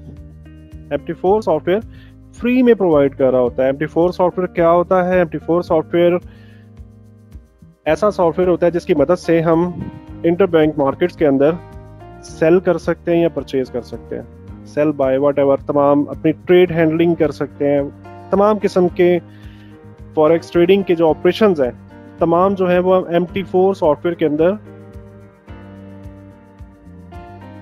परफॉर्म कर रहे होते हैं। ठीक है, तो ये हमें क्या होता है? फ्री मिल रहा होता है। ये ब्रोकर हमें फ्री में MT4 सॉफ्टवेयर दे रहा होता है। इसके अलावा ब्रोकर क्या कर रहा होता है? ब्रोकर हमारी ट्रेड हैंडलिंग कर रहा होता है। ट्रेड हैंडलिंग किसे कहा जाता है? जब भी आपने बाय का बटन दबाया तो आपकी बाय का जो बटन है ना, वो दबाने के बाद कुछ 5 जगह से गुजरती है। ठीक है, 5 जगह से गुजरने के बाद फिर वो इंटरबैंक मार्केट में वो बाय पहुंचती है और वो बाय एग्जीक्यूट होती है। ठीक है, तो ये जो 5 जगहों के ऊपर जो तमाम इंटरनल सिस्टम्स चल रहे होते हैं, पीसीस चल रहे होते हैं, तमाम जो मैनेजमेंट इसके अंदर चल रही होती है, ये ब्रोकर जो है ये इन तमाम चीज़ों को हैंडल कर रहा होता है। ठीक है, इसके अलावा क्या कर रहा होता है ब्रोकर? ब्रोकर आपके पैसे की हिफाजत कर रहा होता है। ब्रोकर आपके पैसे को हैंडल कर रहा होता है। ब्रोकर के पास जब भी आप डिपॉजिट करते हो तो वो तमाम प्रोसेस ब्रोकर फ्री में आपको अलाउ करता है कि आप उसके पास डिपॉजिट कर सकते हो।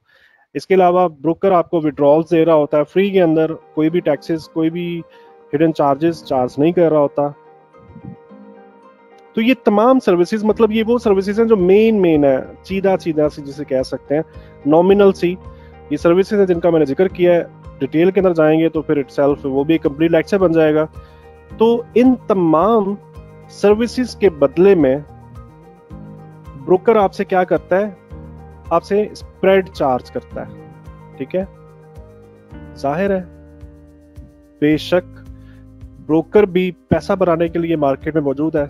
मतलब एक ब्रोकर की इन्वेस्टमेंट कुछ मिलियन डॉलर्स के अंदर होती है। तो इतनी बड़ी कंपनी बनाना, काम करना, चलाना उस कंपनी को, उसके एम्प्लॉयज, तमाम एक्सपेंसेस जो है और उसका प्रॉफिट वो स्प्रेड की शक्ल में हमसे चार्ज कर रहा होता है। ठीक है, अच्छा आपको ये बात पहले से शायद पता हो या ना पता हो, अगर नहीं पता तो कुछ नई बात आपको बताने जा रहा हूँ।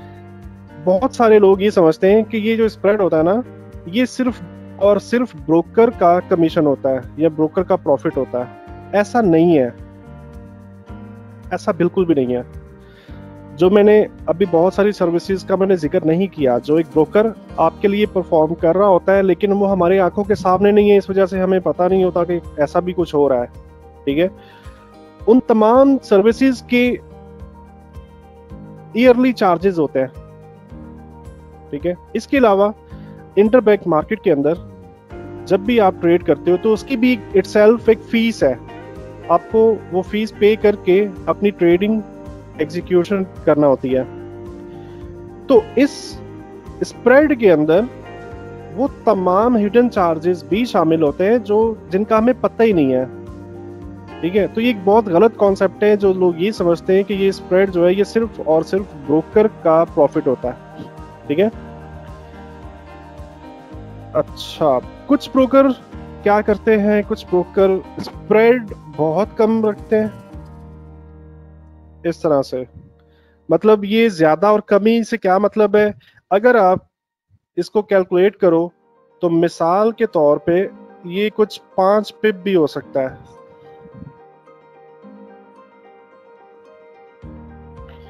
5 पिप भी ये फासला जो है बिड और आस्क का ये हो सकता है। ठीक है, रात के टाइम पे आप देखो तो ये 10 पिप, 15 पिप, 20 पिप भी हो जाता है। ठीक है, इस वजह से इस फासले को मैं मेंशन कर रहा हूँ। ये कम भी होता रहता है और ज्यादा भी होता रहता है। ठीक है, तो MT4 पे चलेंगे, आपको सारा प्रैक्टिकल दिखाऊंगा तमाम चीजों को, और उसके बाद आप कैसे इसको कैलकुलेट कर सकते हो कि स्प्रेड कितना है इस वक्त, करंटली स्प्रेड कितना चल रहा है वो भी आप कैलकुलेट कर सकते हो नंबर्स के अंदर भी, और ऑटोमेटिक भी हो सकता है और मैनुअल भी हो सकता है। ठीक है, इसके अलावा कुछ ब्रोकर्स बहुत कम स्प्रेड चार्ज कर रहे होते हैं। अगर आप इन दोनों लाइंस का दरमियान का फासला देखो तो बहुत कम है। मैं मिसाल के तौर पर ये कह सकता हूँ कि 0.5 पिप।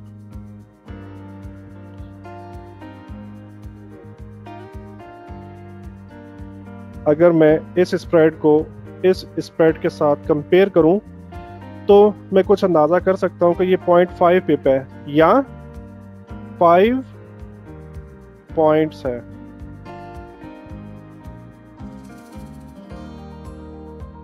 ठीक है, अच्छा ये कौन से ब्रोकर होते हैं और ये ऐसा क्यों कर रहे होते हैं?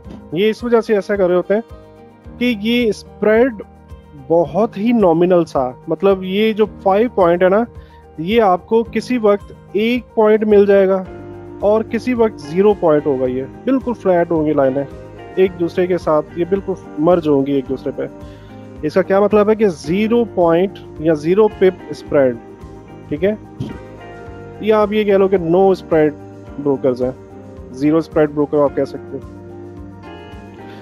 तो ये क्या कर रहे हो, देखें अल्टीमेटली ये जो कंपनी है, ये जो ब्रोकरेज हाउस है, अल्टीमेटली इन्होंने प्रॉफिट लेना होता है। ठीक है, तो ये स्प्रेड के अगेंस्ट आपसे कमीशन चार्ज कर रहे होते हैं।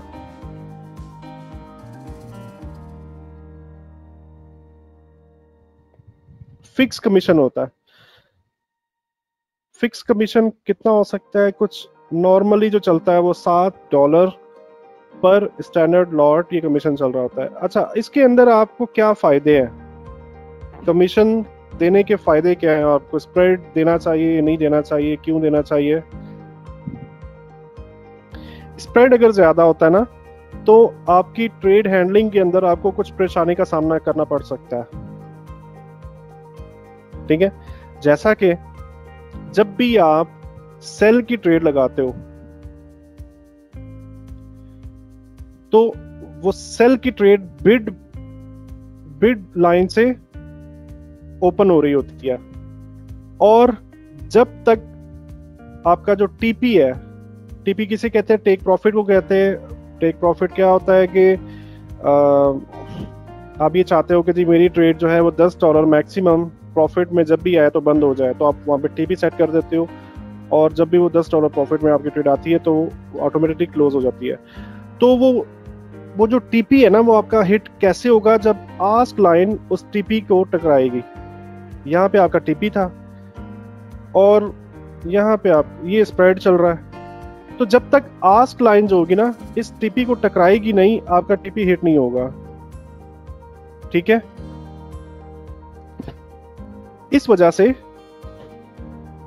कमीशन में जो लोग काम करते हैं या थोड़े स्प्रेड वाले जो ब्रोकर्स हैं, उनमें काम करने का ये फायदा रहता है कि इसमें बिड और आस्क के दरमियान बहुत ज्यादा फासला मौजूद नहीं होता, और इजीली आपके एसएल्स और टीपीज व्हाटएवर कुछ भी उनको वो हिट होने में आसानी रहती है। ट्रेड एग्जीक्यूशन आपकी बहुत ज्यादा मिसप्लेस नहीं होती।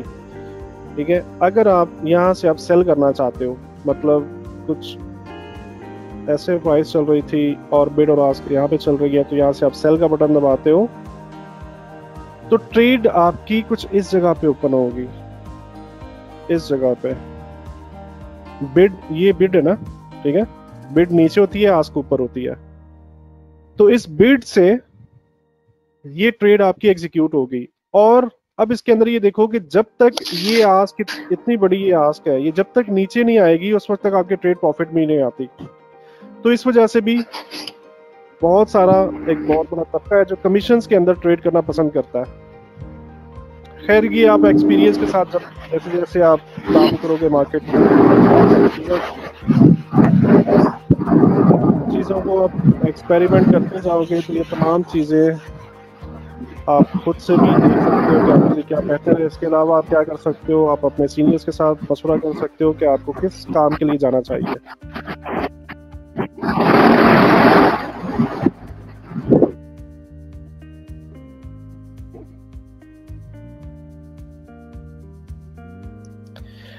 अच्छा जी, सेल ट्रेड जो है वो आपकी बिड प्राइस से ओपन होती है, और जो आपकी बाय ट्रेड है वो आपकी आस्क प्राइस से ओपन होती है। ठीक है, तो सिंपली इन दोनों लाइनों का जो फासला होता है इसको स्प्रेड कहा जाता है।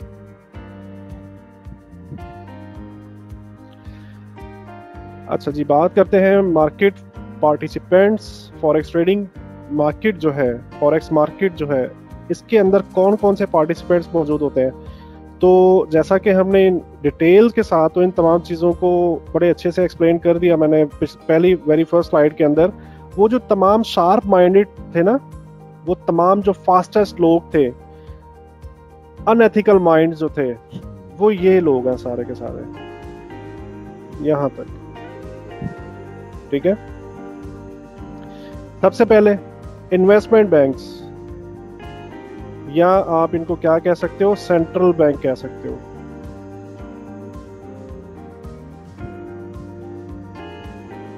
जैसे पाकिस्तान का state bank of Pakistan, Pakistan का सेंट्रल बैंक है। ठीक है, फॉरेक्स मार्केट का ये सबसे बड़ा पार्टिसिपेंट होता है। सेंट्रल बैंक जो है सबसे बड़ा पार्टिसिपेंट होता है, और फॉरेक्स मार्केट में आने वाला जो कैपिटल है, जो वॉल्यूम है, वो भी सबसे बड़ा वॉल्यूम जो है ना, वो इन्हीं बैंकों की तरफ से आ रहा होता है। इसके बाद कमर्शियल बैंक्स, कमर्शियल बैंक के अंदर छोटे छोटे बैंक आते हैं। जैसे पाकिस्तान की बात करें तो एमसीबी, यूबीएल, एबीएल टाइप के जो बैंक्स हैं, फैसल बैंक हो गया, अस्करी बैंक हो गया, वगैरह वगैरह। ठीक है, ये कमर्शियल बैंक्स हैं। ये भी फॉरेक्स मार्केट का एक बहुत बड़ा हिस्सा है। ये लोग क्या कर रहे होते हैं, ये अपनी ट्रेड्स को हेज कर रहे होते हैं। ठीक है, वो कैसे करते हैं, क्यों करते हैं, कैसे होता है, ये सब कुछ हम बाद में देखेंगे। इसके अलावा हेज फंड्स होते हैं। हेज फंड्स वो वाले फंड है जिनका मैं आपसे जिक्र किया था पहली स्लाइड के अंदर, जिनका एक एक फंड जो है ना पूरे पाकिस्तान की वैल्यू को लगाया जाए तो एक फंड के पास इतना पैसा होता है, उन्हें कहते हैं हेज फंड्स। ये फॉरेक्स मार्केट का बहुत बड़ा पार्ट है, मतलब मैनिपुलेशन का भी ये हिस्सा होते हैं, मार्केट मेकर भी हैं। गवर्नमेंट ऑफिशियल्स, तमाम गवर्नमेंट्स जो बड़ी बड़ी गवर्नमेंट्स हैं, एस्टैब्लिश्ड कंट्रीज हैं, वो भी फॉरेक्स मार्केट का बहुत बड़ा हिस्सा होते हैं। ये आपस में ट्रेड कर रहे होते हैं। किस तरह से ट्रेड कर रहे होते हैं कि जैसे अगर यूके की गवर्नमेंट को यूएसए की गवर्नमेंट से कुछ भी बाय करना है तो यूएसए की गवर्नमेंट पाउंड तो नहीं लेगी, पेमेंट लेने के लिए पाउंड्स में तो नहीं लेगी ना, वो तो यूएस डॉलर्स में पेमेंट लेगी। तो ये जो एक्सचेंज कराएगी, मतलब यूके की जो पार्टी है, यूके की जो गवर्नमेंट है, ये जब डॉलर्स को एक्सचेंज कराएगी तो इन बैंक्स के साथ इसका राब्ता होता है और ये एक्सचेंज करवाती है डॉलर्स के अंदर, और इस तरह से ये फॉरेक्स में इन्वॉल्वमेंट कर रही होती है। इसके अलावा सेंट्रल बैंक्स हम देख चुके हैं यहाँ पे। Tourist and travellers forex market का बहुत बड़ा हिस्सा होते हैं। क्योंकि ऐसा क्यों है, जैसे मैंने आपको बताया कि ये फॉरेक्स मार्केट जो है ये सेंट्रलाइज्ड है। सबसे बड़ा फ़ायदा इसका ये भी है कि आप पूरी दुनिया में कहीं पर भी हों तो आप फॉरेक्स मार्केट कर सकते हो, ठीक है। पूरी दुनिया में कहीं पर भी हो आप ट्रेडिंग कर सकते हो, अपना कैश हैंडलिंग कर सकते हो, स्क्रिल और ई मनी वॉलेट्स हैं उनके यूज़ करते रहते हैं, ठीक है। इस वजह से टूरिस्ट और ट्रैवलर्स जो है ना, ये फॉरेक्स मार्केट पे ट्रेड करना पसंदीदा इनका जो प्रोफेशन है। इसके अलावा कमर्शियल कंपनीज के अंदर बहुत बड़ी बड़ी कंपनीज होती हैं। जैसे हमारे पास पाकिस्तान स्टील मिल है, जैसे हमारे पास पीएसओ है, के इलेक्ट्रिक है, इस तरह की जो बहुत बड़ी बड़ी कंपनीज होती हैं फॉरेक्स मार्केट का एक बहुत बड़ा हिस्सा है। मनी एक्सचेंजर्स क्या कर रहे होते हैं, ये फिजिकल मार्केट के अंदर ट्रेड करते हैं और अपनी पोजीशन को हेज कर देते हैं फॉरेक्स के अंदर, ठीक है। समझ में आई बात कि फिजिकल मार्केट में मनी एक्सचेंजर्स बाय करते हैं और उसको हेज कर देते हैं फॉरेक्स में के अंदर। मिसाल के तौर पे बात करूं तो बहुत लंबी हो जाएगी। लेट्स से एक एक्सचेंजर ने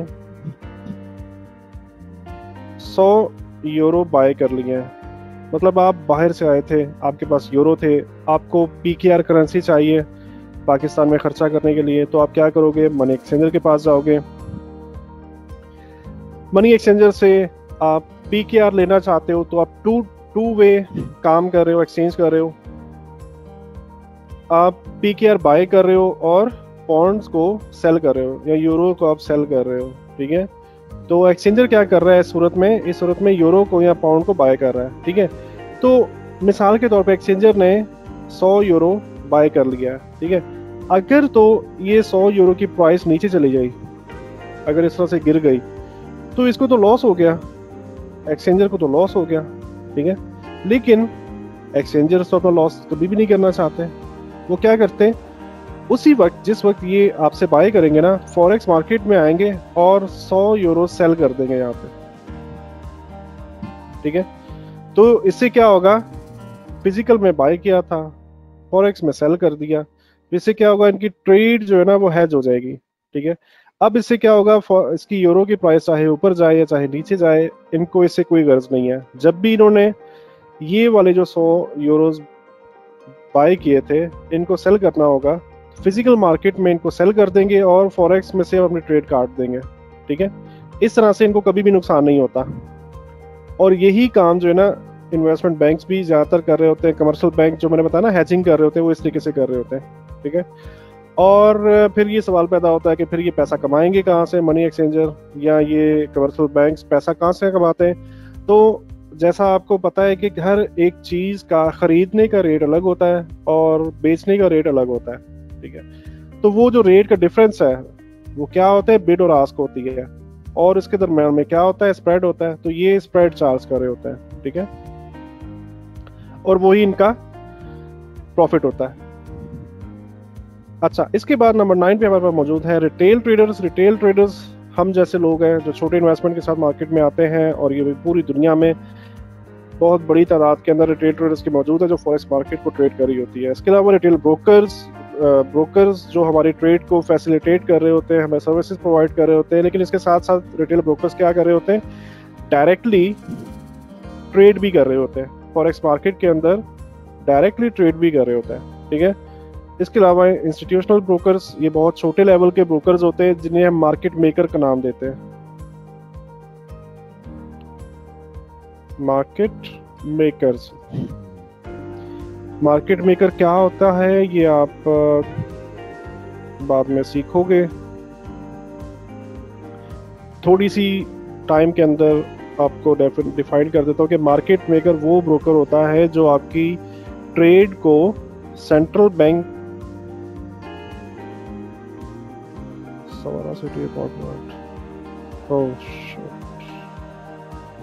अच्छा सॉरी यार, एक मैसेज आ गया था, ज़रा इम्पोर्टेंट था इस वजह से, सॉरी। मैं बात कर रहा था कि मार्केट मेकर वो ब्रोकर होते हैं जो आपकी ट्रेड को इंटरबैंक मार्केट तक नहीं पहुंचाते। हमने ब्रोकर्स का जो इंट्रोडक्शन था उसमें क्या देखा था, यहाँ पे कुछ इंटरबैंक मौजूद होते हैं, यहाँ पे ब्रोकर होते हैं और यहाँ पे हम होते हैं। ठीक है, तो हम करते हैं, हम जाते हैं ब्रोकर के पास और ये ब्रोकर हमको इंटरबैंक मार्केट में पहुंचा देता है। ठीक है, तो मार्केट मेकर क्या करता है, मार्केट मेकर हमको इंटरबैंक मार्केट में नहीं पहुंचाता। ठीक है, वो क्या करता है, वो ये करता है कि आपने अगर बाय लगाया तो ये आप ही के अगेंस्ट में सेल लगा के बैठ जाता है इंटरबैंक मार्केट के अंदर। ठीक है, खैर ये एक बहुत लंबा चौड़ा टॉपिक है, इसके ऊपर बात करने के लिए पूरा एक सेशन चाहिए डिटेल्स के अंदर। तो इन शॉर्ट मार्केट मेकर्स की डेफिनेशन मैंने आपको बता दी, और हमारे पास मौजूद है, अरे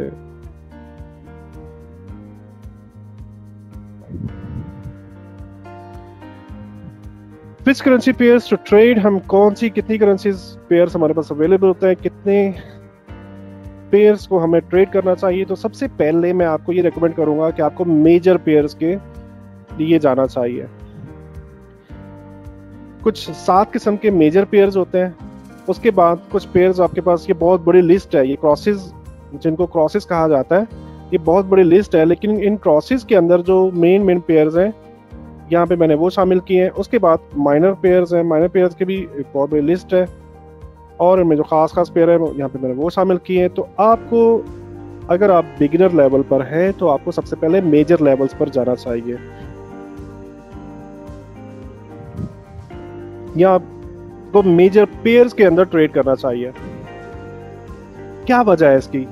इसकी वजह ये है कि मेजर पेयर्स के अंदर लिक्विडिटी सबसे ज्यादा मौजूद रहती है।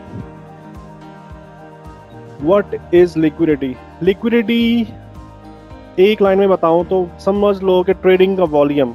जैसे हम एक स्टैंडर्ड लॉट के साथ मार्केट में आते हैं तो हमने एक लॉट का वॉल्यूम इस्तेमाल किया, ठीक है, तो पूरी दुनिया के लोग जब ट्रेड करेंगे तो एक लॉट से जब हम जमा करते जाएंगे तो वो समझ लो ये लिक्विडिटी बन जाएगी, वो कि बहुत बड़ा वॉल्यूम बन जाएगा।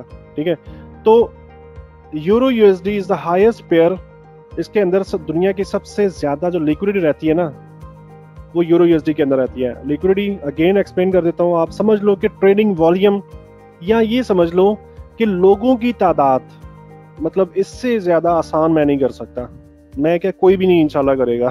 ठीक है, कि लोगों की तादाद जो है ना सबसे ज्यादा यूरो यूएसडी के अंदर मौजूद रहती है। ठीक है, इसी को आप लिक्विडिटी समझ लो। लिक्विडिटी एक्चुअली एक बहुत ही कॉम्प्लिकेटेड और बहुत ही डिटेल्ड सब्जेक्ट है। हम इंशाल्लाह लेटर ऑन जो क्लासें होंगी उसके अंदर हम लिक्विडिटी को कंप्लीटली पढ़ेंगे, इसकी डायनामिक क्या होती है और ये किस तरह से काम कर रही होती है।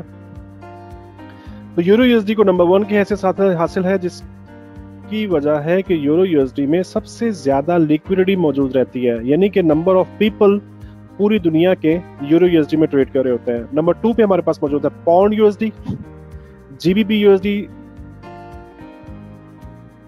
पेयर कोई भी जब बनाया जाता है तो उसको कोड्स के साथ यूज किया जाता है। तो अगर आप पाउंड लिखें, फिर यूनाइटेड स्टेट डॉलर लिखें, तो ये तो फिर MT4 के अंदर ये पेयर के नाम ही पूरा MT4 की जगह खा जाएगा। तो इस वजह से क्या करते हैं, इनको कोड्स में डिवाइड कर देते हैं, करेंसी के नाम जो होते हैं ना।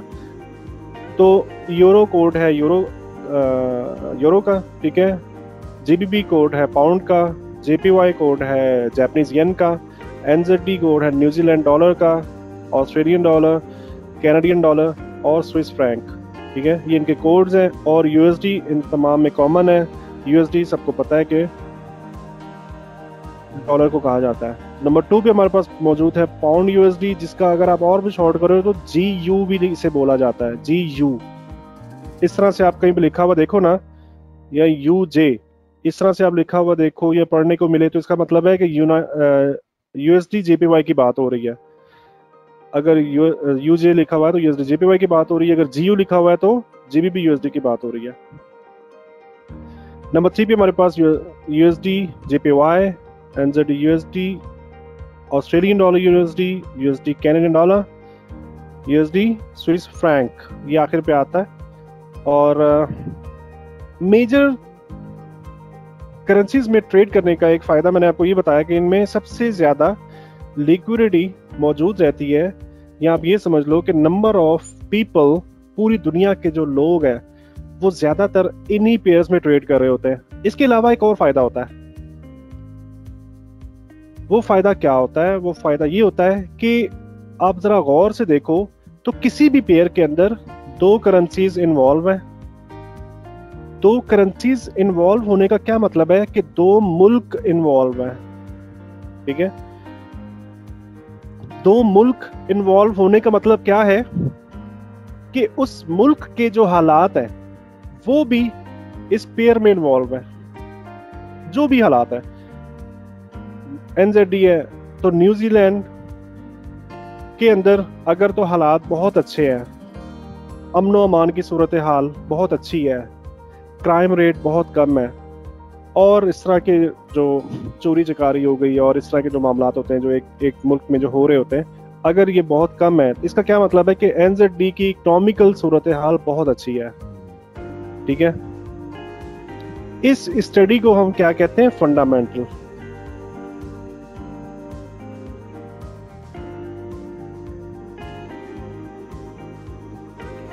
इस स्टडी को कहा जाता है फंडामेंटल स्टडी, ठीक है। फंडामेंटल स्टडी के अंदर क्या होता है, हम किसी भी कंट्री की इकोनॉमिकल पोजीशन को स्टडी कर रहे होते हैं और उसकी हिस्ट्री को स्टडी कर रहे होते हैं कि 5 साल पहले इस मुल्क की इकोनॉमिक्स किस तरह की थी, 3 साल पहले किस तरह की थी, 2 साल पहले, 1 साल पहले या 6 माह पहले किस तरह की इसकी मुआशी हालत कैसी थी, और उसकी वो जो एनालाइज होता है ना, फंडामेंटल एनालाइज, उससे हम अंदाजा लगा रहे होते हैं कि ये मुल्क अच्छाई की तरफ जा रहा है, बेहतरी की तरफ जा रहा है, या बुरे हालात की तरफ जा रहा है। तो ये तमाम स्टडी हमें अलाउ करती है कि हम बहुत पहले से ही ये अंदाजा लगा सकते हैं कि लेट से अगर हम ये अंदाजा करते हैं फंडामेंटल बहुत वीक जा रहा है, बहुत डाउन जा रहा है, तो NZD गिरने वाला है। एग्जैक्टली फंडामेंटल जो होता है उसका डायरेक्टली असर उस मुल्क की करेंसी पे पड़ता है, ठीक है। तो हम ये अंदाजा कर सकते हैं कि NZD जो है ना वो गिरने वाला है अगर इसका फंडामेंटल पिछले 6 माह से 1 साल से वीक जा रहा है, ठीक है। और जब आप पेयर में ट्रेड कर रहे हो तो पेयर में ट्रेड करने की वजह से आपको क्या करना पड़ेगा? 2 मुल्कों के फंडामेंटल को स्टडी करना पड़ेगा,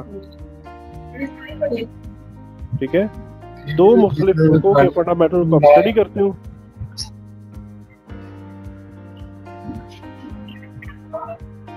और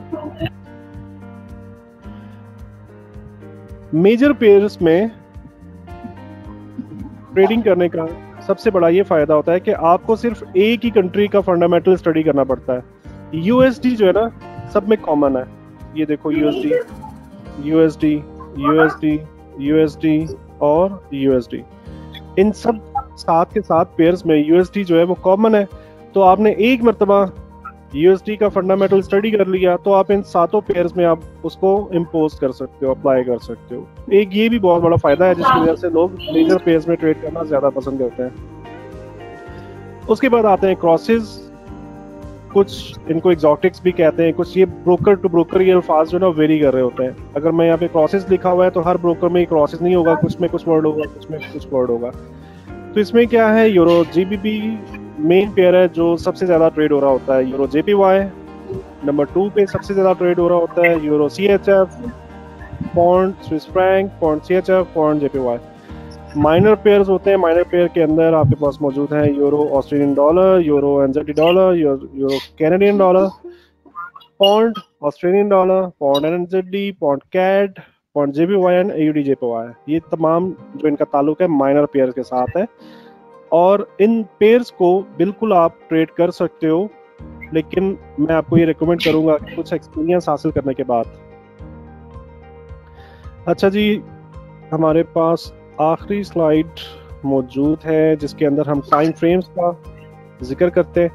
हम टाइम फ्रेम्स कौन कौन से सेलेक्ट कर सकते हैं, एक टाइम फ्रेम होता क्या है सब। अच्छा, एक टाइम फ्रेम जो है ना, इसका मतलब क्या होता है, कोई भी टाइम फ्रेम, इसका मतलब ये होता है कि MT4 के अंदर जब आप ट्रेड के लिए जाओगे तो आपको चार्ट जो है वो कुछ कैंडल्स की सूरत में नजर आएगा या बार्स की सूरत में नजर आएगा।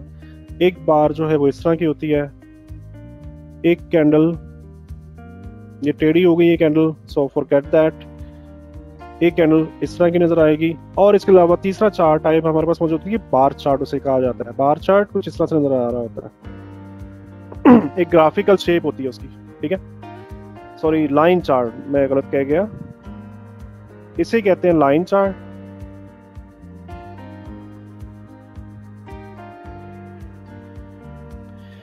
इसे कहते हैं कैंडलस्टिक,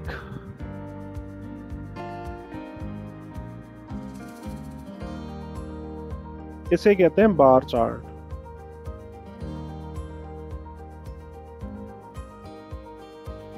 बार चार्ट और कैंडलस्टिक के अंदर बस यही फर्क होता है कि अगर मैं इस बार के ओपन और क्लोज को इस तरह से मिला दूं तो ये कैंडल बन जाएगी, ठीक है। तो ज्यादातर जो पब्लिक है वो कैंडलस्टिक चार्ट के अंदर ट्रेड करना बेहतर समझती है, लेकिन हम ऐसा नहीं करेंगे, हम यूज करेंगे बार चार्ट, ठीक है। हम चूंकि VSA पढ़ने वाले हैं आगे जाके, और हम बार चार्ट को यूज करेंगे। तो इस बार चार्ट के अंदर आप देखो तो हमें 4 किस्म की इंफॉर्मेशन मिल रही होती है। नंबर 1 पे कौन सी इंफॉर्मेशन है हमारे पास, ओपन। नंबर 2 पे हमारे पास इंफॉर्मेशन कौन सी है, लो। नंबर 3 पे क्लोज, या इसे आप नंबर 4 कर लो, और नंबर 3 पे हाई। ये 4 किस्म की इंफॉर्मेशन एक कैंडल या एक बार हमको दे रही होती है, ठीक है। इसका ये मतलब है, अगर फर्ज करो मैं D1 की बात करता हूँ तो एक दिन की ट्रेडिंग किस तरह से हुई, इस पूरी एक कैंडल के अंदर ये तमाम चीजें हिडन है। आज का दिन स्टार्ट कहाँ से हुआ, आज की मार्केट खुली कहाँ पे, इस प्राइस पे, इसके सामने प्राइसें लिखी हुई होती हैं, ठीक है। समझोगे, सब प्राइसें लिखी हुई है।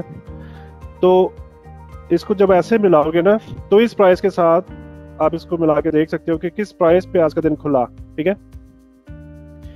ये पॉइंट हमें ये बता रहा है कि आज के दिन के अंदर कितनी ज्यादा मार्केट नीचे तक जा सकी, कितना ज्यादा गिर सकी, राइट। उसके बाद क्या हुआ, मार्केट ऊपर गई, और हाई पॉइंट यहाँ पे हमें मिल रहा है। इस प्राइस के साथ हम मिला के देख लेंगे किस प्राइस तक मार्केट ने अपना हाई बनाया। हाई बनाने का मतलब ये होता है कि मार्केट ज्यादा से ज्यादा आज के दिन में कितना ऊपर तक जा सकी, ठीक है। और इसके बाद क्लोज, नंबर 4 पे हमारे पास क्लोज की इंफॉर्मेशन होती है। आज का दिन जब खत्म हुआ तो किस प्राइस पर आज का दिन खत्म हुआ, तो वो पॉइंट हमारे पास क्लोज की सूरत में मौजूद होता है। तो ये कुछ 4 किस्म की इंफॉर्मेशन एक बार हमें प्रोवाइड कर रही होती है। इसके बाद टाइम फ्रेम की अगर बात करें तो यहाँ मैंने बताया है कि हम D1 टाइम फ्रेम यूज कर रहे हैं। D1 टाइम फ्रेम यूज करेंगे तो ये जो बार है ना, ये हमें एक दिन की ट्रेडिंग बताएगी कि एक दिन में कैसी ट्रेडिंग हुई। अगर हम H4 का टाइम फ्रेम यूज करें H4 का टाइम फ्रेम इक्वल है 4 घंटे के, और 4 घंटे की ये जो एक बार है ये हमें 4 घंटे की ट्रेड दिखा रही होती है, किस तरह की ट्रेडिंग हुई, खुली कहाँ पे, लो कहाँ बनाया, हाई कहाँ बनाया और क्लोज कहाँ पे हुई। उसके बाद H1 के अंदर अगर हम आते हैं तो H1 का मतलब है कि 1 घंटे की ये जो बार जो है ये 1 घंटे की ट्रेडिंग हमें शो कर रही होती है कि खुली कहाँ पे, ये 1 घंटा ओपन कहाँ पे हुआ, कहाँ तक लो बना, कहाँ तक हाई बना और कहाँ पे क्लोज हुआ, राइट। उसके बाद M30 का मतलब है 30 मिनट का चार्ट, M15 का मतलब है 15 मिनट का चार्ट, M5 का मतलब है 5 मिनट का चार्ट, M1 का मतलब है 1 मिनट का चार्ट, ठीक है। इस तरह से हम मुख्तलिफ टाइम फ्रेम्स को स्विच कर सकते हैं और आपस में स्विच करते हुए अपना एनालिसिस और टेक्निकल हम देख सकते हैं। थोड़ी सी एडिशनल इन्फॉर्मेशन आपको देता चलूँ, अगर आप M1 से लेकर M30 तक ट्रेड कर रहे हो तो इसका मतलब क्या है, हम इसे क्या कहेंगे, स्कैल्पिंग कर रहे हो। स्कैल्पिंग क्या होती है?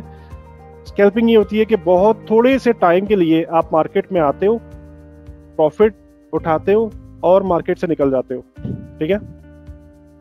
ऐसी ट्रेडिंग इसे कहा जाता है स्कैल्पिंग। तो स्कैल्पिंग के अंदर कुछ ये टाइम फ्रेम यूज हो रहे होते हैं, M1, M5, M15 और M30 बहुत कम यूज हो रहा होता है। इनफैक्ट M15 भी कम यूज हो रहा होता है। ज्यादातर ये दो टाइम फ्रेम यूज हो रहे होते हैं, बट इनमें भी जो ट्रेड हो रही होती है वो भी कदरे स्कैल्पिंग के सेंस में ही आती है, राइट। इसके बाद हमारे पास टाइम फ्रेम मौजूद है H1, H4। H1 जो है वो 1 घंटा की टाइमिंग को शो कर रहा होता है कि 1 घंटा के दौरान कैसी ट्रेडिंग हुई। H4 हमें शो कर रहा होता है कि 4 घंटा के दौरान कैसी ट्रेडिंग हुई।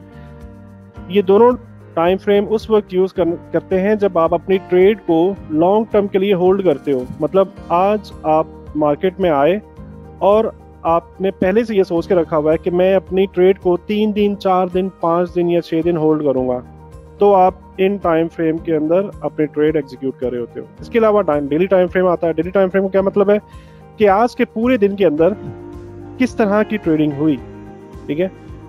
तमाम इंफॉर्मेशन हमें D1 टाइम फ्रेम के अंदर मिल रही होती है। D1 टाइम फ्रेम के अंदर ट्रेडिंग वैसे सिर्फ वो लोग करते हैं जिन्होंने अपनी ट्रेड्स को वीकली या मंथली होल्ड करना होता है। मतलब आप ये समझ लो कि लॉन्गर टर्म इन्वेस्टमेंट के तौर पे जो लोग काम करते हैं वो लोग D1 टाइम फ्रेम यूज कर रहे होते हैं। मिसाल दूं तो अगर आपके पास बहुत कुछ स्पेयर पैसा मौजूद है जो आपके किसी काम का नहीं है, स्पेयर पड़ा हुआ है आपके पास, तो आप क्या करोगे, या तो उसके डॉलर्स बाय करके रख लोगे घर पे, या आप गोल्ड को बाय करके घर पे रख लोगे। कभी ना कभी गोल्ड की प्राइस ऊपर जाएगी तो आपको प्रॉफिट होगा, आप उसे वापस सेल करके प्रॉफिट कर सकते हो, ठीक है। तो ऐसी सूरत में क्या होता है, ऐसी सूरत में आप हो सकता है कि आप 2 माह उसको होल्ड करो, हो सकता है आप 6 महीने उस गोल्ड को होल्ड करो, हो सकता है 1 साल तक होल्ड करो। तो जब ऐसी ट्रेडिंग आप करना चाहते हो तो आप D1 टाइम फ्रेम में ट्रेड लगा रहे होते हो। सो बहुत शुक्रिया सब दोस्तों के आने के लिए, और आज के तक के लिए I think it is more than enough. कोई भी किसी का क्वेश्चन हो तो please you can ask me anything.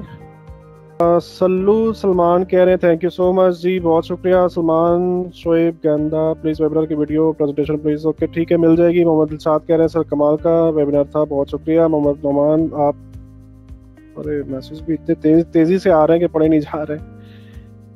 आपका नेक्स्ट लिंक चाहिए, I want to attend VSA ji. Exactly वो आपको ग्रुप में गाइड कर दिया जाएगा। मोहम्मद जाहिद प्लीज ये बताएं ट्रेडिंग की बेस्ट टाइमिंग कौन सी है जी। ट्रेडिंग अभी तो ये आपको ओवरव्यू दिया है मोहम्मद जाहिद, आप जब एक्सपर्टीज लेवल तक जाओगे, अच्छे से स्टडी करोगे तो आपको मालूम हो जाएगा कि ट्रेडिंग के लिए बेस्ट टाइम कौन सा है। बिलाल कह रहे हैं सर काइंडली क्लास का टाइम जस्ट 1 आवर हो सकता है जी। बिल्कुल हो सकता है, लेकिन उसके अंदर फिर डिटेल्स बहुत ज़्यादा मेंशन नहीं होती हैं और फिर जो नए लोग हैं उनको समझ में कम आता है। बट मैं कोशिश करूंगा कि ड्यूरेशन कम करूं इसकी, ठीक है।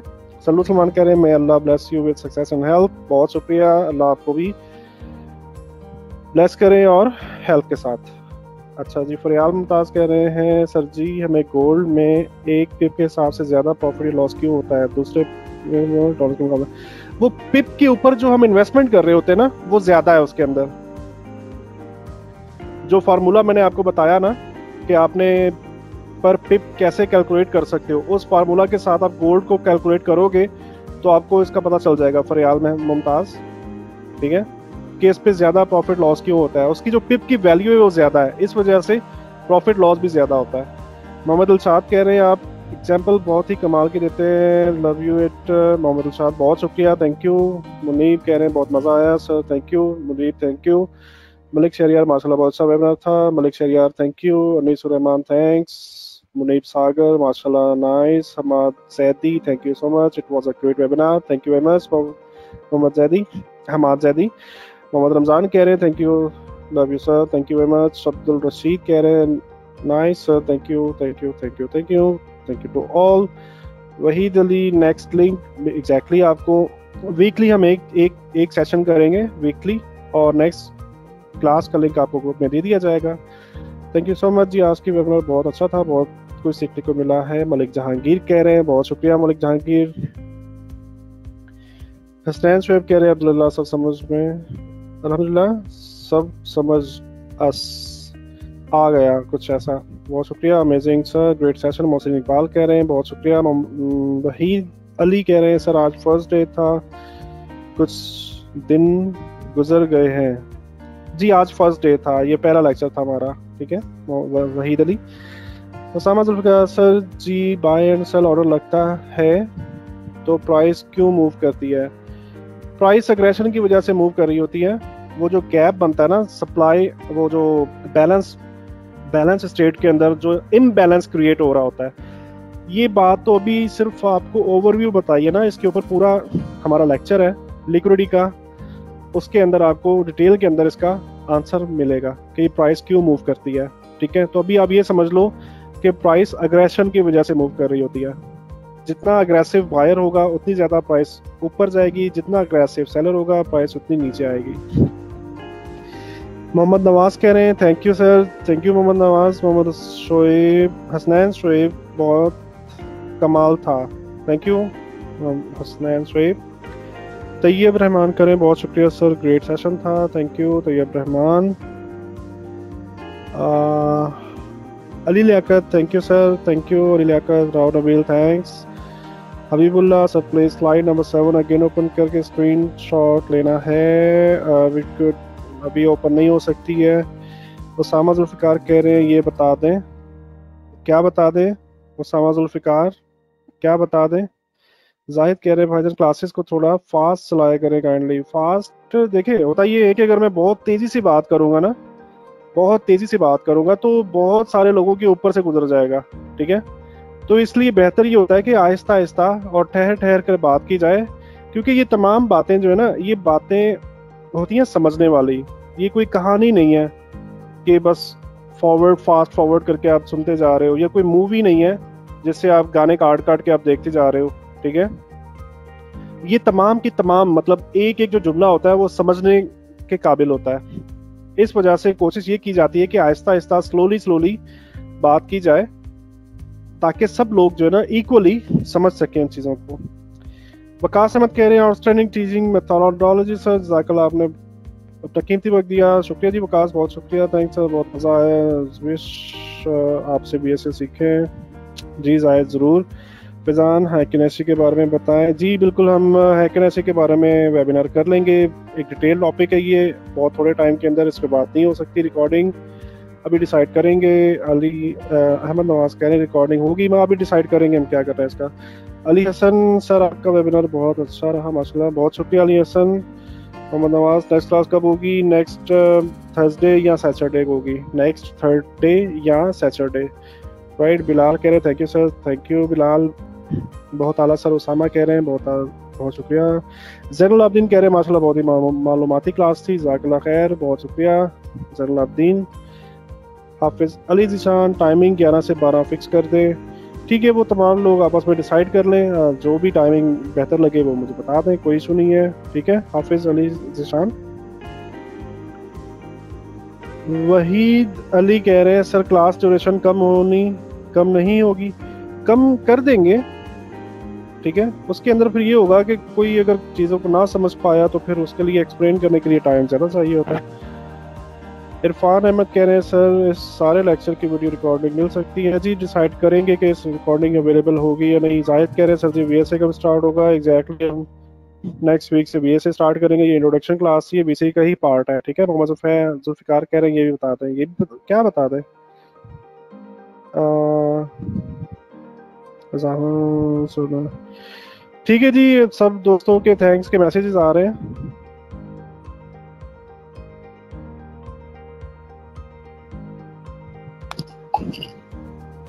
काइंडली सर नेक्स्ट क्लास की डेट बता दें। ये ग्रुप पे अनाउंस कर देंगे, होपफुली थर्सडे को ही होगा या फिर सैटरडे या संडे को, ठीक है। अस्सलाम वालेकुम जी वालेकुम सलाम। अच्छा सर, एक बात है, रिक्वेस्ट है कि हमें ये बार चार्ट के बारे में नहीं पता। जब आप नेक्स्ट टाइम जब चार्ट पे जाएं तो बार के साथ हमें सब चाहे तो साथ के आप कैंडलस्टिक के बारे में भी आप मिसाल दे सकते हैं। बिल्कुल दे सकते हैं। हाँ सर, ऐसे हमारे लिए आसानी हो जाएगी क्योंकि हम तो कैंडलस्टिक के बारे में जानते हैं सारा, तो बार चार्ट का नहीं पता। जब आप बार चार्ट की मिसाल दें ना बार की, तो साथ कैंडल की भी थोड़ी सी जोड़ के मिसाल दे दें।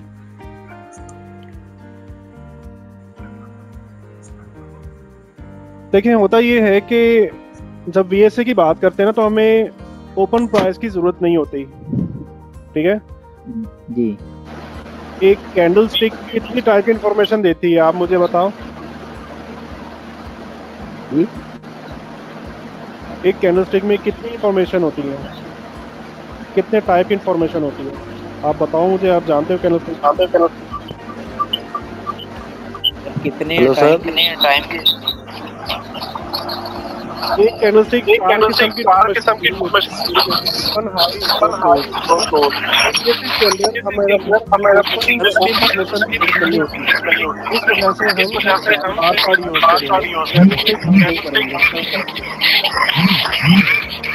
सर काइंडली आप चैनल पे काम कर सकते हैं या वो डिस्ट्रिक्ट बदल जाए।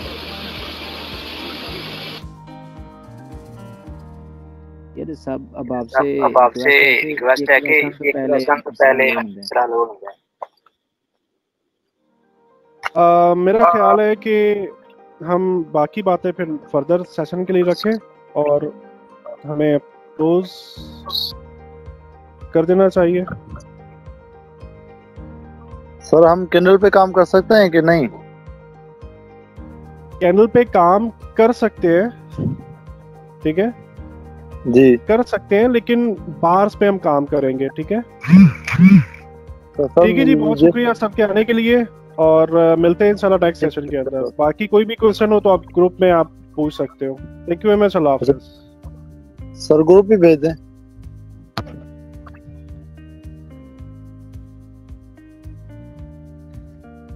Hello sir.